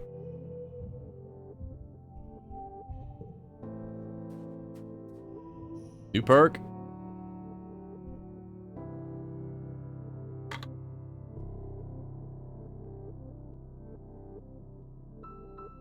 I guess we'll focus on engineering next, because it's the closest. I guess, right? How are we doing? 984. Wow. I guess let's go hang out with our gal.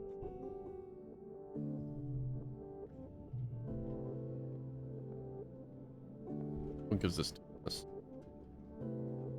Oh, you know what? I think this'll make us hit the next tier of combat. So let's do that. Ooh, bravery? No, that won't get us there. But toughness. Let's not really. No debug mode, please.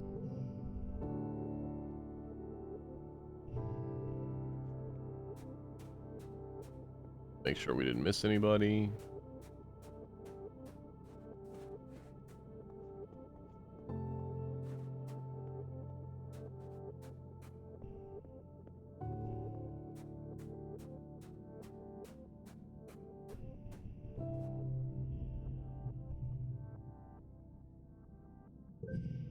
You dare dis to explore the creepiest, darkest part of engineering, deep down where even Chief Engineer Instance never goes, under the recycling room where they say there are ghosts. You set the mood, then sneak around behind him, put your holopon flashlight, and boo! He rolls his eyes. Solane, think about it. If there were ghosts on this spaceship, one of them would have been my mom. Oh yeah, you guess it would scare a normal person, but this still isn't scared of anything. What is his augment? What are your augment? Ah, no sense of fear. Another one? Nope. So what's interesting is if I want to, where is it at? Is it here? No, it's here. I can just pay to get rid of cards.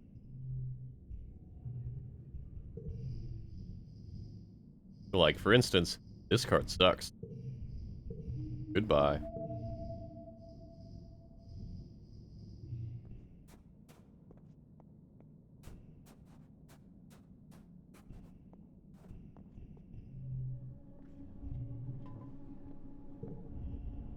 Security Chief Rhett interrupts your afternoon training to address the group. Nem perks up. This seems important.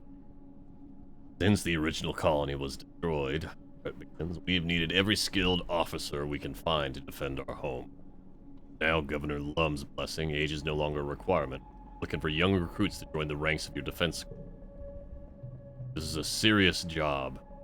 Punches head for emphasis. There'll be soldiers, not little kids. Learning self-defense or peering down from the safety of the walls.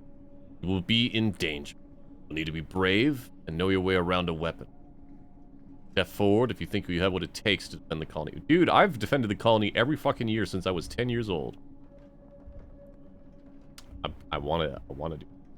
We already saved. We're gonna see what this one does. You tell Rhett you'll never ever be a soldier, and his eyebrows shoot up to his hairline. He goes a shade of red, commonly seen potato pods. Get out of my face, pacifist. I don't have time for your bullshit. Interesting. What if, Save's coming. Do not care. I want to see.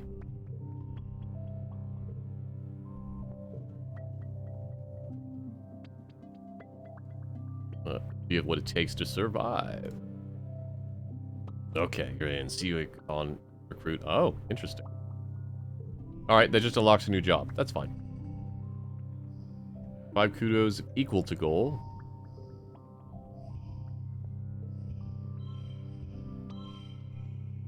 I don't know that I can make it equal to goal. I guess if I did...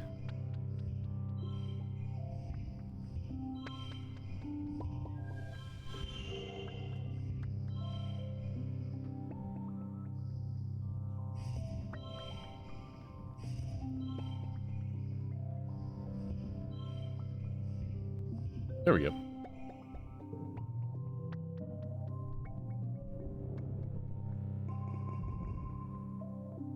Alright, well, we got the next tier of combat.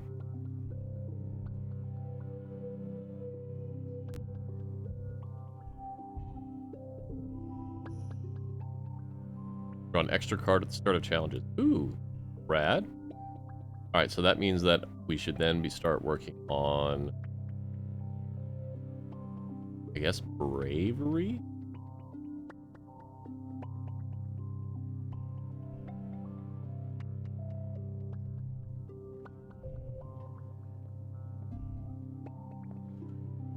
Combat, bravery, friendship with Vase, no thank you. Friendships with Nem, yes please. Oh, that's both. Less. Perception, animals. I think we should do the brave.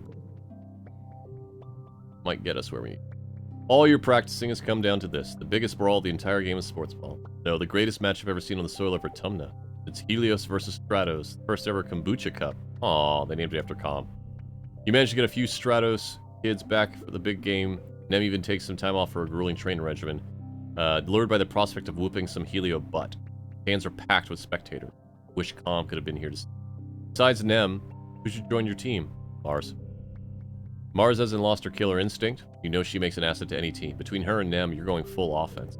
Let's sports ball!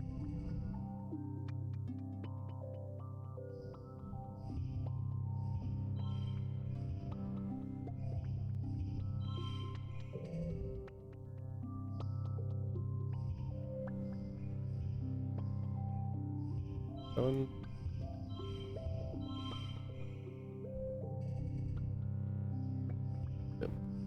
Alright. 6, 4.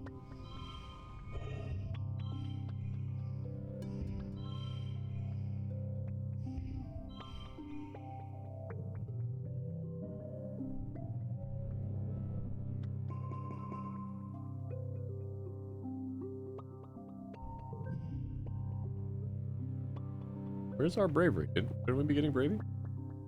There's no time for losing. You are the champion. You accept the Kombucha Cup on behalf of your team and immediately give it to Nem in honor of our brother. Fuck yeah, we did. Ooh, this is good. This is a good card.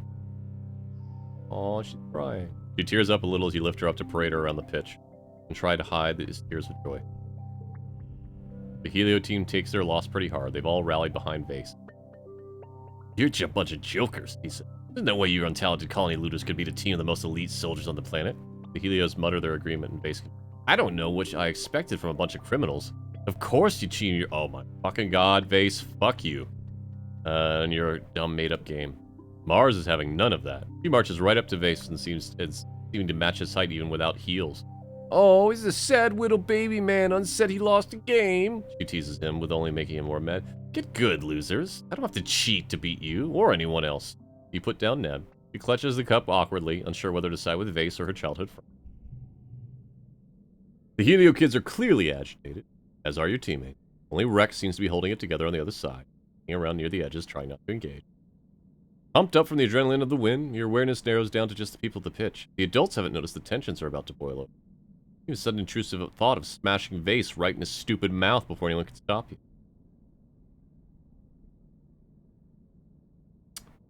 Ah.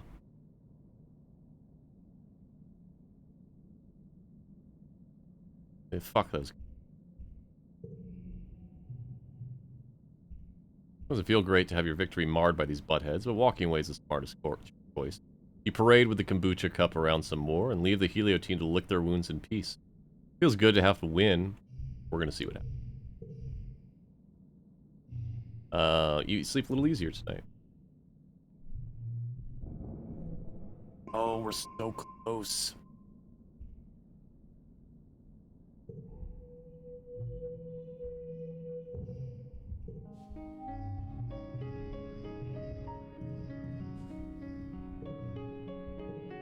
Alright, hold on. I'm gonna reload.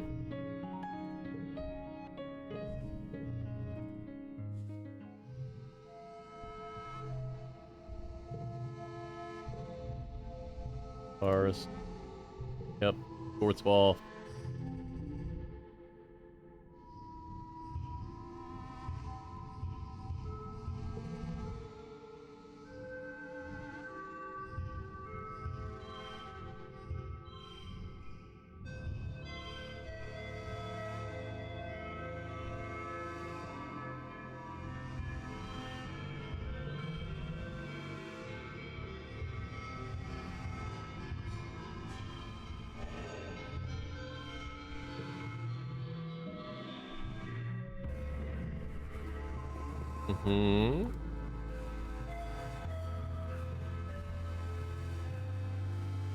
Can't help it.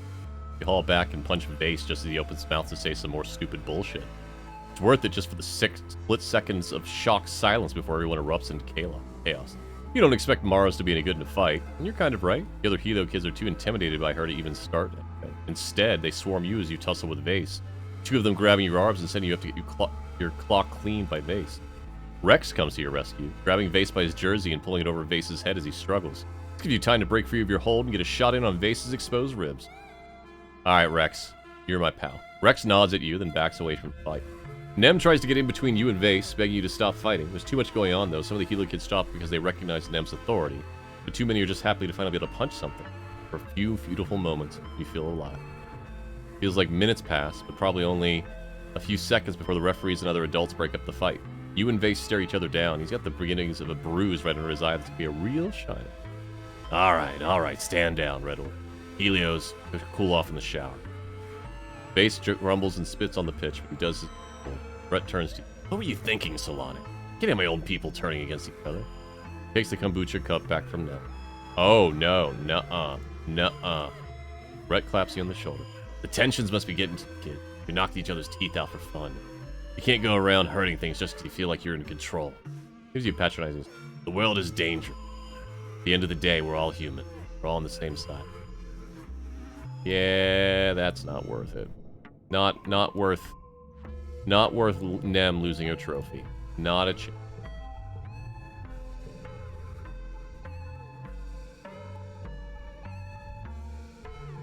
Go back.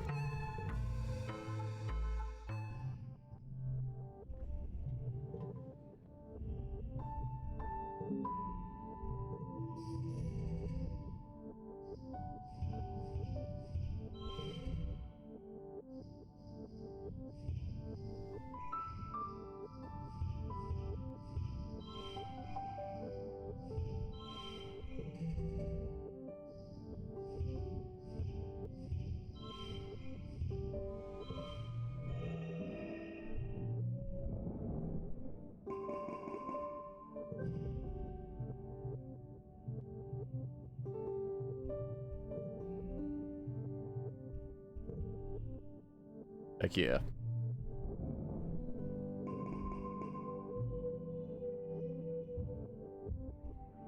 Early pollen. Do we know anyone that has a birthday on early pollen? Was it Nami? Maybe?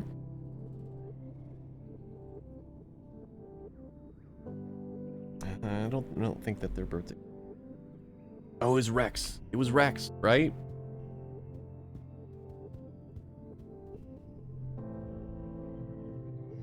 Oh, we don't know. Well, hugs incoming! Rex throws his eyes wide. Coach, I'm open. He laughs, catching you as you throw yourself into his arm. It's a good hug.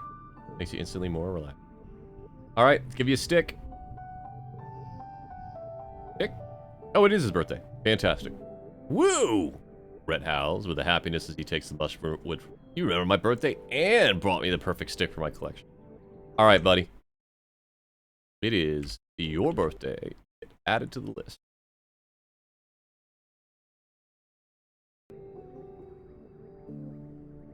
Notes.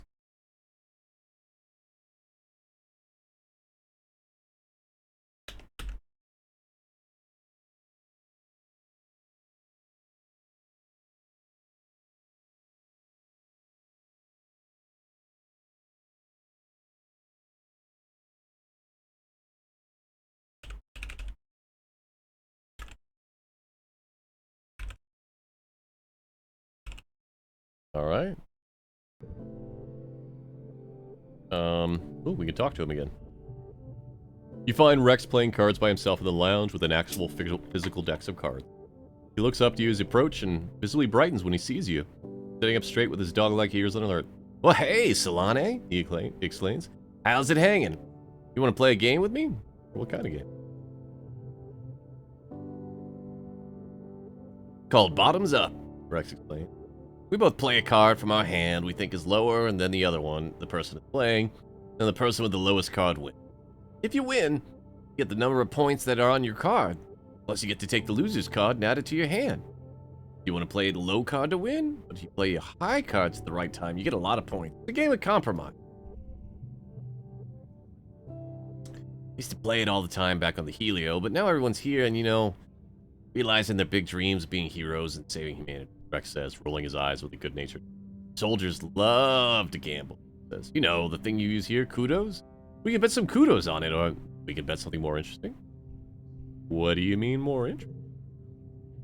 Well, just anyone? No, not yet? Really? Wow, but you're so handsome and cool. Thank you, buddy. I'd love to be a first kicks.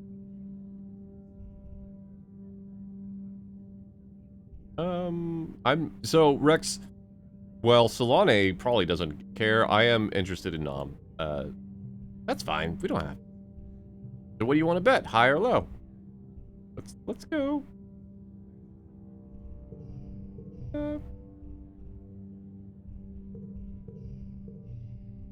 250 kudos. Hey, big spender. Yeah, of course. Whatever you feel comfortable with me is fine. That's a cool photo. Rex shuffles the card and deals half the deck to each. You begin to play the game. The best thing about this game is that it's not very hard to play, Rex says, scooping up his winning cards. It's all about how well you know each other, the other person. And well, we don't know each other very well yet. So what do you want to know about me? What do you like to do for fun? Talk to people mostly, Rex says, putting down a low card to win the hand. I like to see what everyone's doing, help them with stuff I can. I just really like being around other people. I like doing whatever they're doing. Oh, and cuddling, of course. I love cuddling. And running? And chasing stuff? He rubs the soft inner part of his ear and smiles sheepishly. You made any friends here? Oh yeah, of course. All the adults are so much nicer than the one I grew up with. Like, they care so much about how and why they do stuff. Love being around. And the other teens, like, whoa, you guys are all so cool. Anemone and Tange are so passionate. Cal's a solid sweetheart. And Mars is like a galactic level hottie. Wow. Oh, that disguise seems interesting too. Rex blinks at you. That question is, what are your plans for the future? Oh, wow, big question. I don't know. I think if I stayed on the Heliopause, I probably would have ended up being a soldier like everyone else, but... And its side? Rex smiles to himself as he puts down a high card. I could do anything. I always liked making things with my hands, and I like to make other people happy. Maybe we could just do something with that. You pull out the rest of the cards, staying fairly even in points until Rex is left with only one card. You have two. You're trailing, but not by much. You play your low card for an easy win, you gain enough points to make it a draw. You gamble on a slightly higher card your hand, you might lose entirely, but you could win. Check for tells. You scrutinize Rex. You're not sure why, but you get the sense he's not really confident he'll win this. If you want to win, you should play the high card. You put down your higher of your two cards, and Rex shouts, "Are you for real? Really risky play. You're lucky I only had a high card left." He's turned over his card. It's even higher than yours. You win the game by a comfortable margin. That's a lot of kudos. Rex links your hollow palm and transfer your win. It's a good thing I love helping so much. You rack up kudos pretty fast. Alright, buddy. You're alright, Rex. I like you. Rex is my favorite of the new Helios. Nami's alright, too. They're pretty good. I like her shirt. No, excuse me, I like their shirt, right? Yes. I like their shirt. Alright. Anybody else? Anybody else?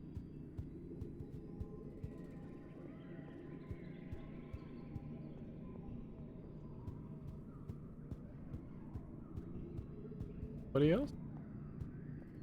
Yoki. We'll go play sports ball again. Get that bravery up.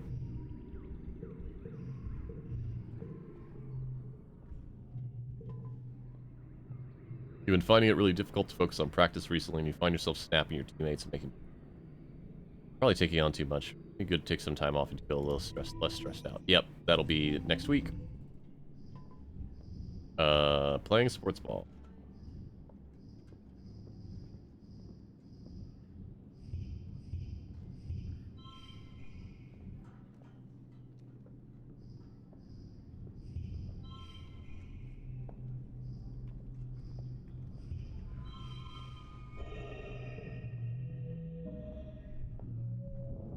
That does it. Almost maxed out. You're woken by the buzzing of your holopalm. Because at colony-wide alert, you rub your eyes and ponder the thickness of the air seeping through your bedroom and open veranda door. It's an ominous but beautiful sight. Seasonal pale pink haze, turned to deep fuchsia, with scintillating shimmer sparkles through. The shimmer. Thankfully, you've all been inoculated against the shimmer, because this looks like a bad year for airborne spores.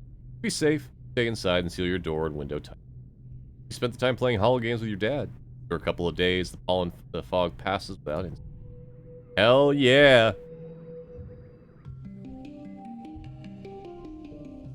We do have to rest it. Reduce exploration stress. Ooh! Every event in exploring causes plus 10 stress instead of plus 15. That's big. That's big. What's up, Solane? How's she doing? Doing alright. Anybody else got a pollen birthday? We don't know, so we'll give you... What do we think Nami likes?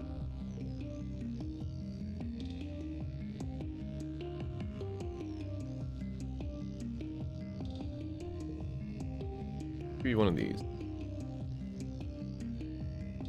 Nami gasps, takes a strange device, turning it over in their hands. For me?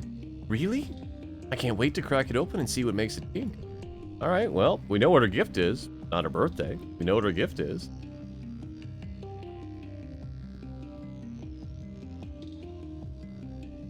I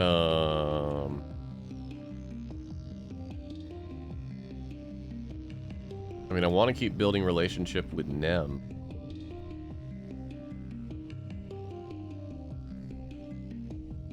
Is there anything that works on toughness? Combat, animal. Perception and animal. Where's our perception? Perception's maxed out. We don't need to do that. I guess we'll do this. You know what? No, let's keep the... Yeah.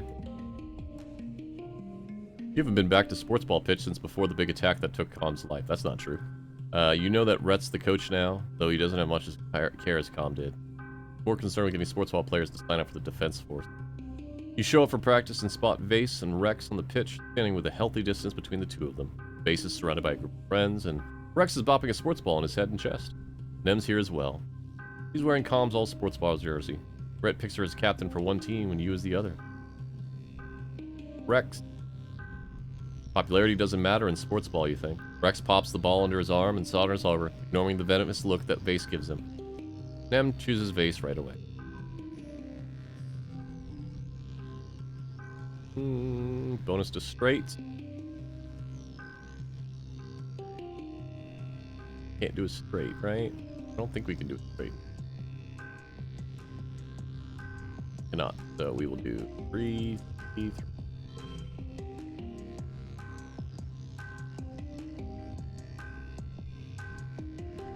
Seven.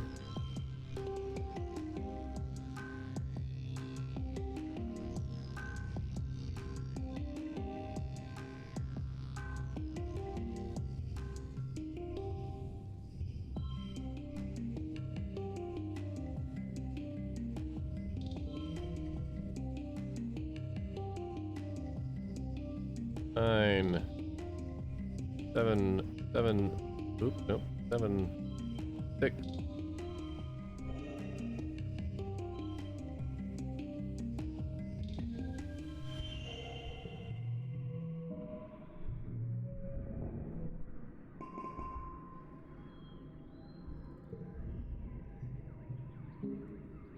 You and Rex whip the butts of Vase and Nem and everyone else on their team.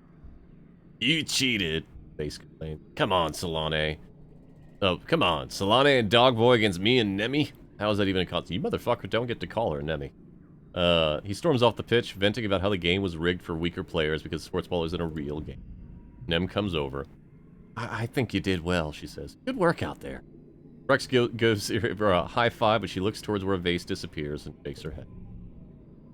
Please don't let Nem start dating Vase. Please. Wow. That gave us a whopping 1 stress. That's interesting. Like, we don't have to rest yet. That's wild.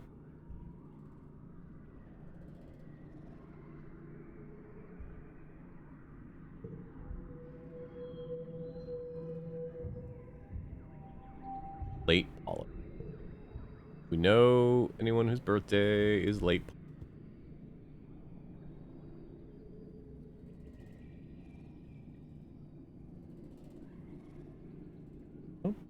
Oh, I see on my list.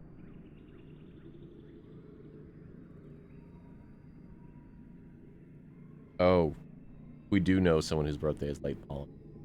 Tammy. Fortunately, Tammy has passed away. Alright, well, I mean...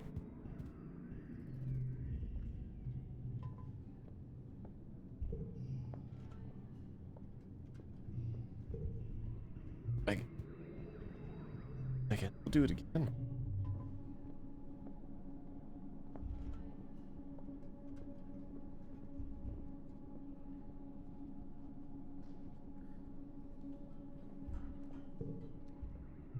Rhett starts every practice talking about how everyone on the sports ball team should pick shifts at the garrison. I'm uncomfortable, really.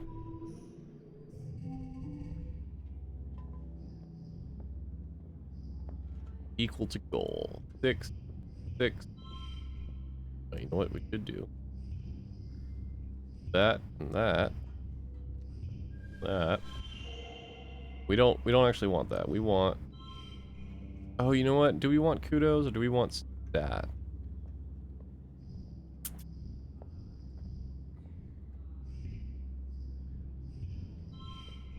Too many.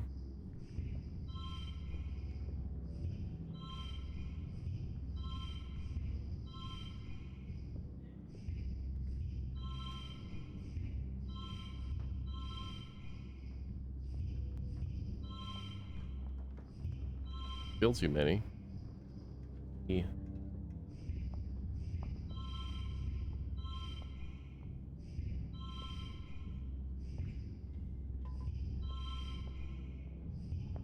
Still too many. Okay. Ah, still too many. How about this? Yeah.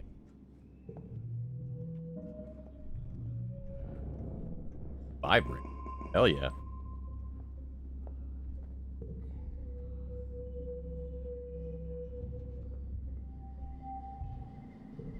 Early dust. Early dust. Is it Nem? It is Nem. Oh, hi, B. I got a little dog in here. How are you doing, B? You being a good girl? No? Well, be expected. Okay. Nem, buddy. I got an egg for you.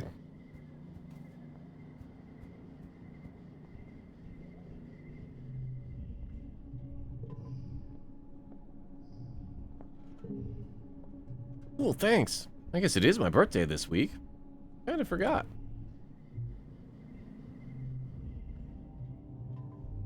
Can't give her another gift yet. You know, I should just be giving them gifts. That's really what should be how. I have so many of these things. Hold on. We got a whole bunch of things to do. Let's just give some folks some gifts. Where you at, Tange?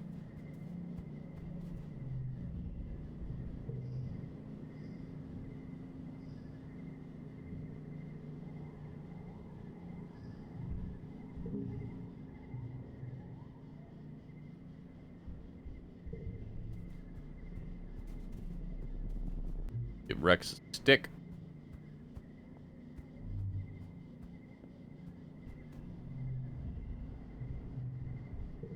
Get a hug.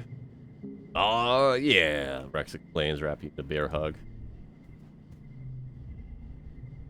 Got a present for you. It's a stick.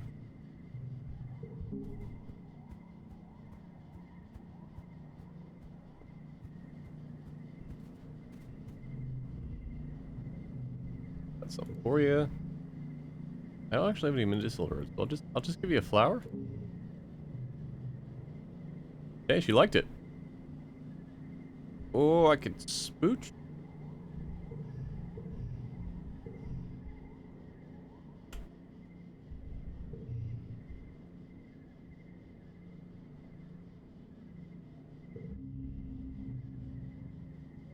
She didn't like that. All right. Look at that. She's not happy. I just wanted smooches. All right, let's give her that flower, though.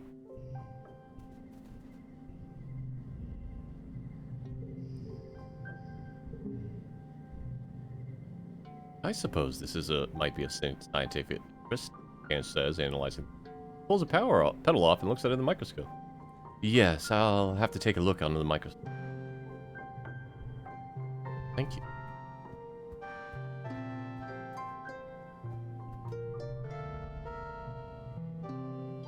Hi, Solane. What you doing? Me, I'm just practicing drawing hands. Really hard. All the tutorials say everything is made up of shapes, but I don't get it. Kia's still in the chat. Drawing hands is difficult. Where's the flower? Ooh, you bought me a gift? Aww. Ooh, we can talk to her. Or talk to them. You find Nami in the lounge, flanked by two hollow screens doodling in the sketchbook with real paper. One hollow screen is playing an animated kids show, while the other is a wall of text that looks like it might be a translation guide. Nami's attention moves between the three easily. When they see you, they jump up and quickly close their hollow screens, sitting up straight and clutching their sketchbook to their desk. Oh, hi, Solane! They giggle, rubbing the back of their head charmingly. How you doing? Okay, you watch cartoons here. Nami relaxes a little, breathing an exaggerated sigh of relief. Oh, good, because I really love cartoons. Nami sets her sketchbook aside and looks around conspiratorially. I thought you were going to bust me for jailbreaking my holopad, they say. All the Helio kids have restrictions on what we can watch and how long. You guys have so many more cartoons than we have. Nami throws her arms in the air. Like the first season of Turbo Girl Hyperjet Transform! What? I mean, it sounds great. What? Nami cries, clapping their hands to their cheeks. Really? The best cartoon ever made. What else has schoolgirls who look like aircrafts from the waist down, battling evil alien... Sorry, what? Well, dealing with the stresses of high school life. I mean, okay. You have to agree. You were pretty fond of the arc of the third season where Kamiya and Otoko disagreed about whether Haruka could really be considered a hyperjet if she was part helicopter. The Helio Media Archive... Yeah, you're right on Secret Crush. Helio Media Archive only had season 2 through 9 and only 3 of the OVA. I can't believe they're in the 4th RVA. Flight Captain Yumiko gets captured by the aliens and brainwashed into thinking she's an alien sleeper agent the whole time. Hadn't seen the first season? Nami shrugs and pokes a finger into her cheek. Spaceship kids make do. You don't have to know everything about something in order to call yourself a fan, Nami continues. Just liking it with all your heart is good enough. I agree with that. Aww. Nami laughs and flips over their sketchbook, showing off some of their drawings. I was drawing some fan art for the show. Well, it's more kind of a fan art. Okay, it's really more like if I was a character in Hypergirl Turbojet Transform. What type of aircraft would you be? Nami blinks at you, clearly stunned by your interest. Well, okay, you see, all cool aircraft are already taken, and it's rude to be a double. They press the tips of their fingers together and look thoughtful. Sometimes I draw myself, I mean my character is kind of like hot air balloon, but then I think, it would be kind of cool if I was the only regular human in the Turbo Girl Hyperjets. Aw, they're adorable. Ooh. Hey, B. B has decided that she wants to lay on my feet. That's fine. He's a good dog. What's how much time we got left? Oh, we got 20 minutes. We got enough time. I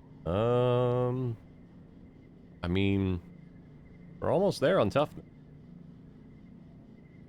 What you doing? Now she's licking my elbow.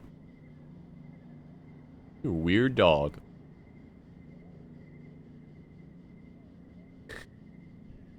Dorks. Alright, what do we want to rate? I kind of the reason I want to keep going in there is I kind of want to build our relationship with Nem. Right? We're at 90. Alright. I guess let's go work on a robot.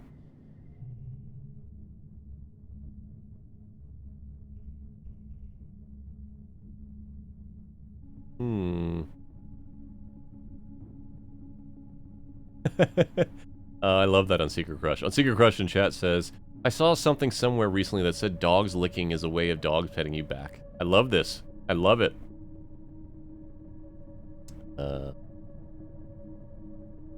What do we want to train? We go to engineering.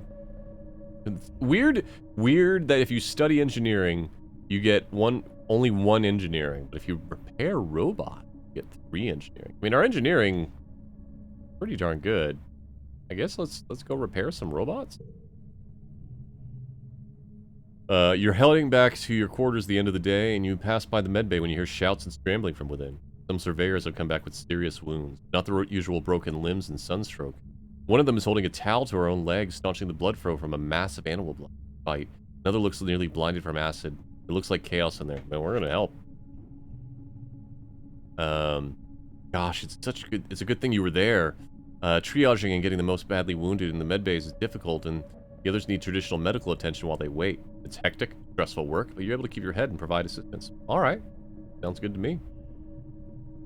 Good work in there, Solane. You know, with how the colony's grown, I could use an assistant in here. Someone I trust to take care of things while I'm working in the lab. Come back next month and give me a hand if you're interested. Alright.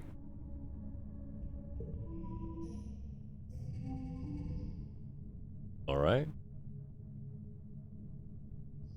Use cards with gems. Well, we don't have anything with gems, so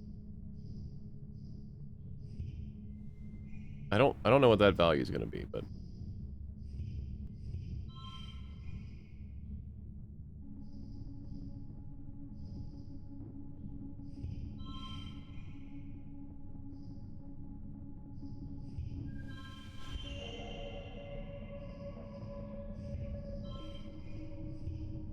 oh, that's interesting. Oh. Wildcard values match all pairs or straights. That is... okay. I'm like, well, maybe the card just becomes wild. No, that's really powerful. Interesting. 7 engineering. Holy shit.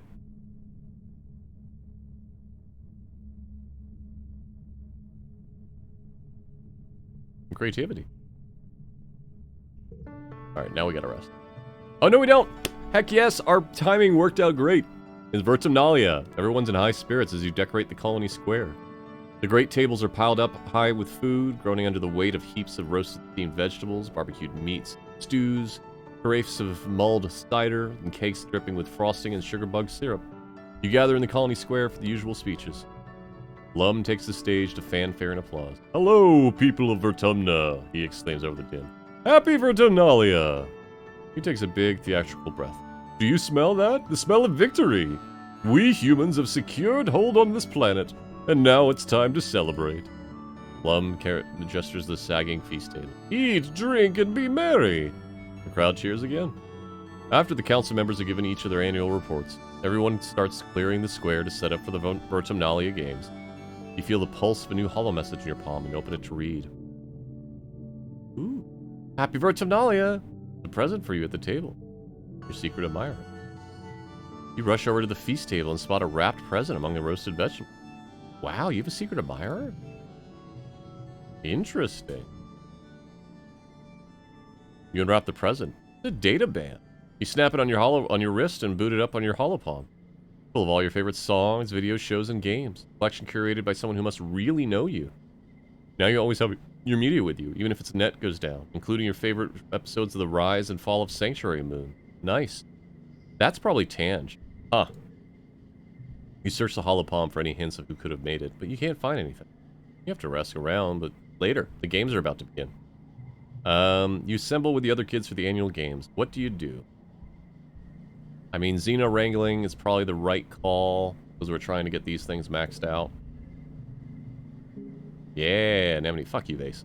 Nem and Vase are your competitors this year. They've both been training hard. It can't be any harder than wrestling you, Vase says, and Neb goes red and punches him in the arm. People watching gasp as the animal brought in is from the pens. It's a Unisaur. Oh, and a starving one from the looks of it.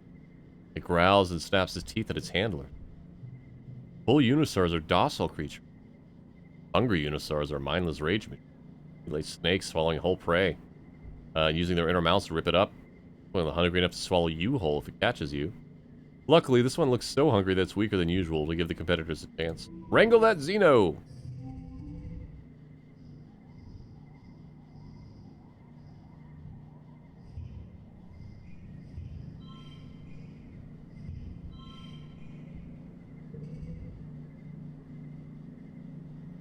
Mm, 3, 4, 5.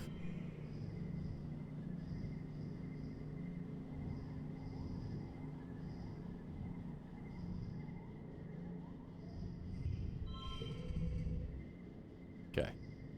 That neighbor's 6.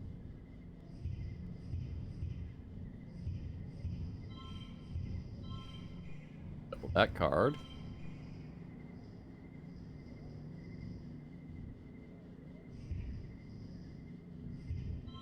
Ooh, not enough. Uh.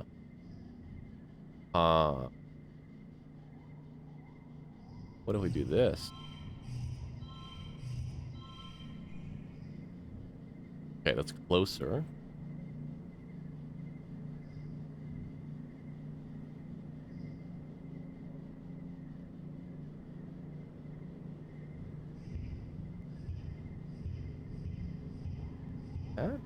That does.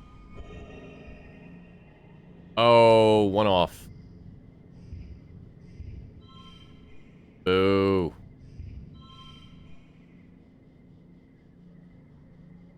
Alright.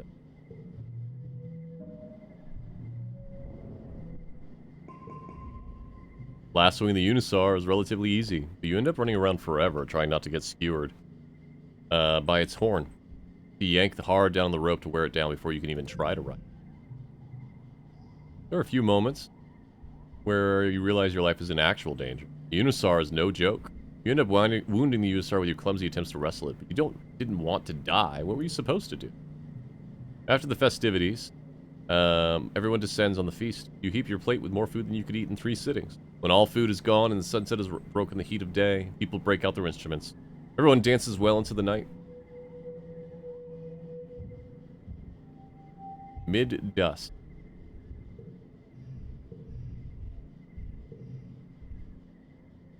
Do we know anyone with a mid-dust birthday? Not yet. Alright, well, we'll keep trying.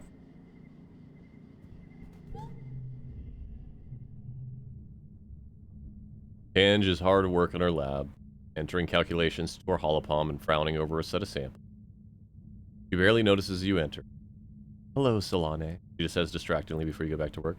Someone gave you a band. Might be a tangent. A secret admirer? Ange looks up from her holopalm, look on her face. You... Oh, what? Ah, Solane, do I look like I have time for childish games? Catching them between drills, leaning her elbows against the garrison fence. She takes a swig of her canteen, then pours it over herself to cool down. Hey, Solane, she says, shaking out her hair. What's going on? Nem goes red as her head. I mean, would it be weird if I was? Smooch! No, I like you too. Nem looks surprised. Wait, really? Going for a smooch? Smooch! You lean in and kiss Nem on the cheek. When you pull away, she claps her hand against her cheek and jumps away like she's been burned. I have to go back to training now, she blurts out and runs away. Aww. I'm so happy. That's fantastic. That is fantastic.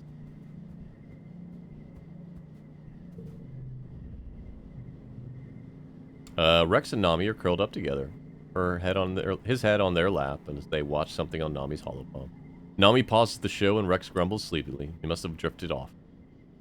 Hi, Nami says, scratching behind Rex. Do you want to watch Turbo Hyperjet transform with us? We're almost ready to start the OVAs. I have a present for you. She liked it.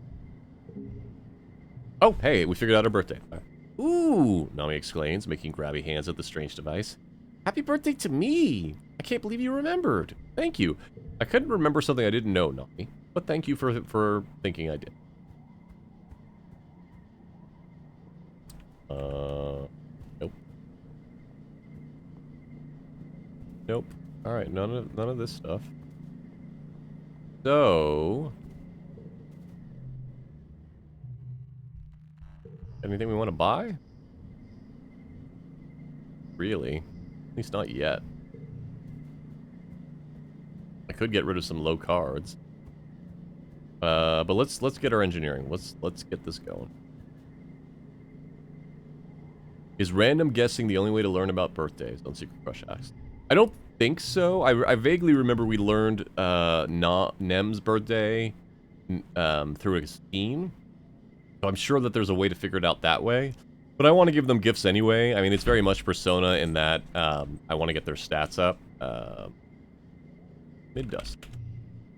Let's... this Edbay. Biology, empathy, kudos, and stress. That's pretty good. That's also the first way we've learned to raise empathy in a long while.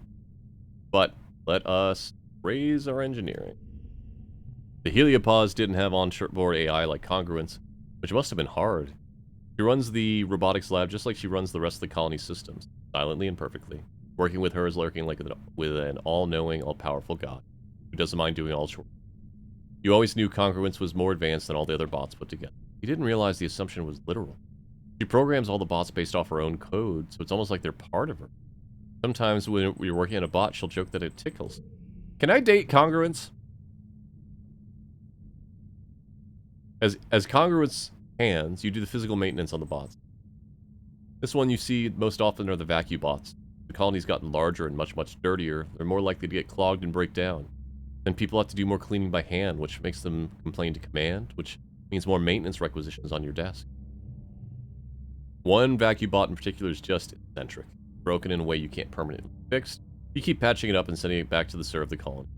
See it in the lab so often, you decide to name it Rosie the robot, like in the Jetsons.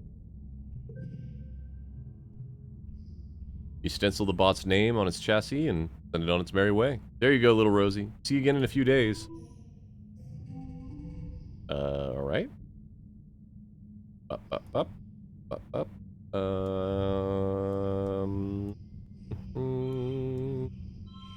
That one.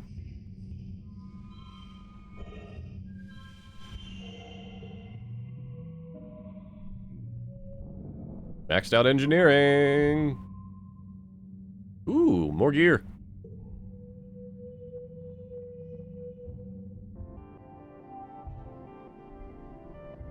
Alright, late dust. Is that Cal? Yes.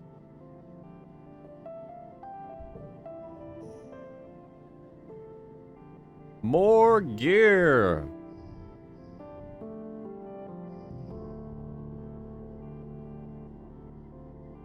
That also seems pretty good.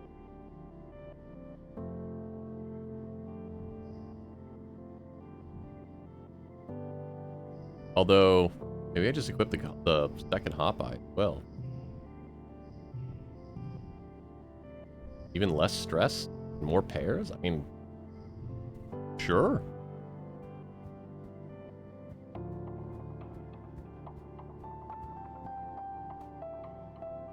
We really only got enough time for one more. But I kind of want to get to the end of the year. Oh, what do we want to do? So engineering is maxed out. We could go max out toughness. Get combat up a little bit.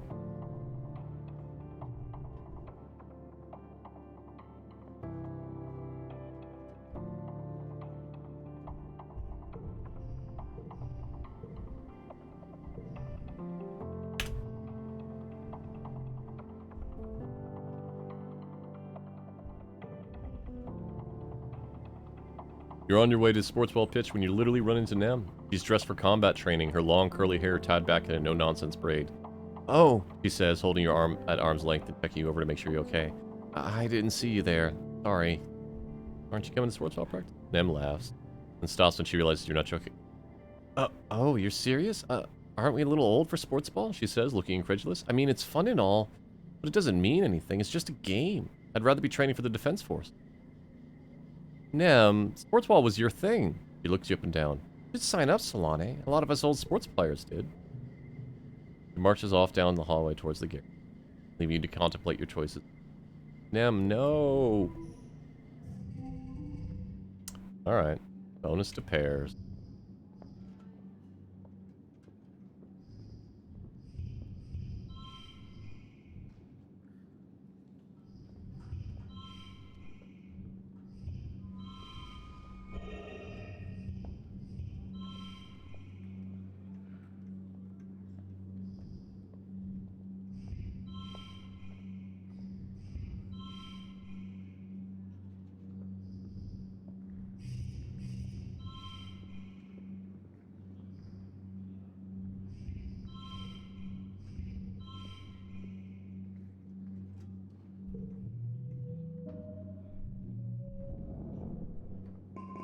Oh, not enough time. Alright, early wet. And... No, Mars.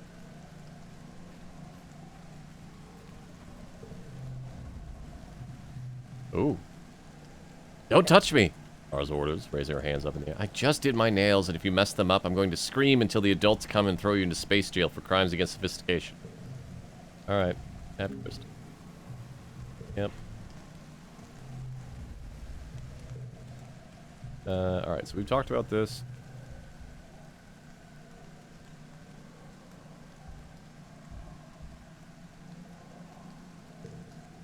Well, I suppose it is a lot of work to be done, and I do like you. We could stick together. Whatever Mars does to pull Administrator Seek's strings work, because an hour later you get a message from them on your holopalm. They're dubious that you'll be able to rise to your responsibilities at the role, but that's nothing new. Seek is dubious about everyone and everything. But they agree Mars would be more efficient. She had someone else to keep an eye on. Alright, what does that job do? How's that job work out? Organizing persuasion. Organizing perception. Well, we definitely don't need any more perception. But it does get you friendship with Rex. And I do like Rex. He's a good guy.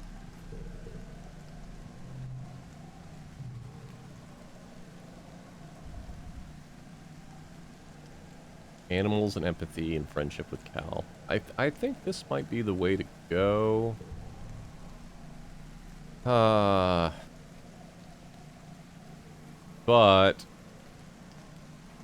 I want to max out my friendship with Nem. Can I talk her out of... No, I cannot. But I can give her a present.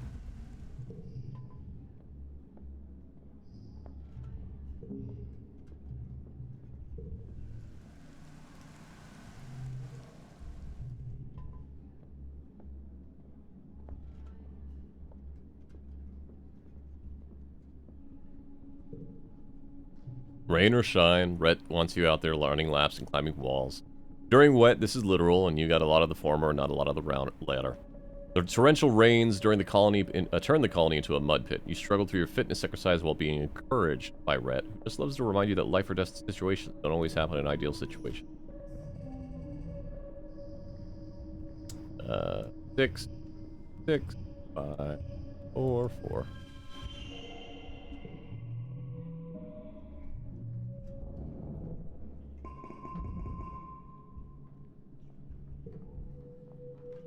Alrighty.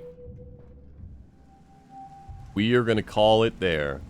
We made a lot of progress. We made a little bit more than a year during that time. The stopping reading, it seems to have helped, or stopping reading the lines we've already seen before has helped. So, I am still enjoying this game quite a bit. The smooch with Nem was adorable. I'm hoping that we can talk her out of going full fascist, but we'll see. Be clear, being a soldier does not make you fascist. However, I do believe the soldiers in this colony are fascist. At least it seems to be that way currently. Anyway, if you're watching live, please stick around and we will find someone to raid. If you're watching the archive, please feel free to check something else out on the channel. Otherwise, stay safe and be kind to one another. Bye-bye!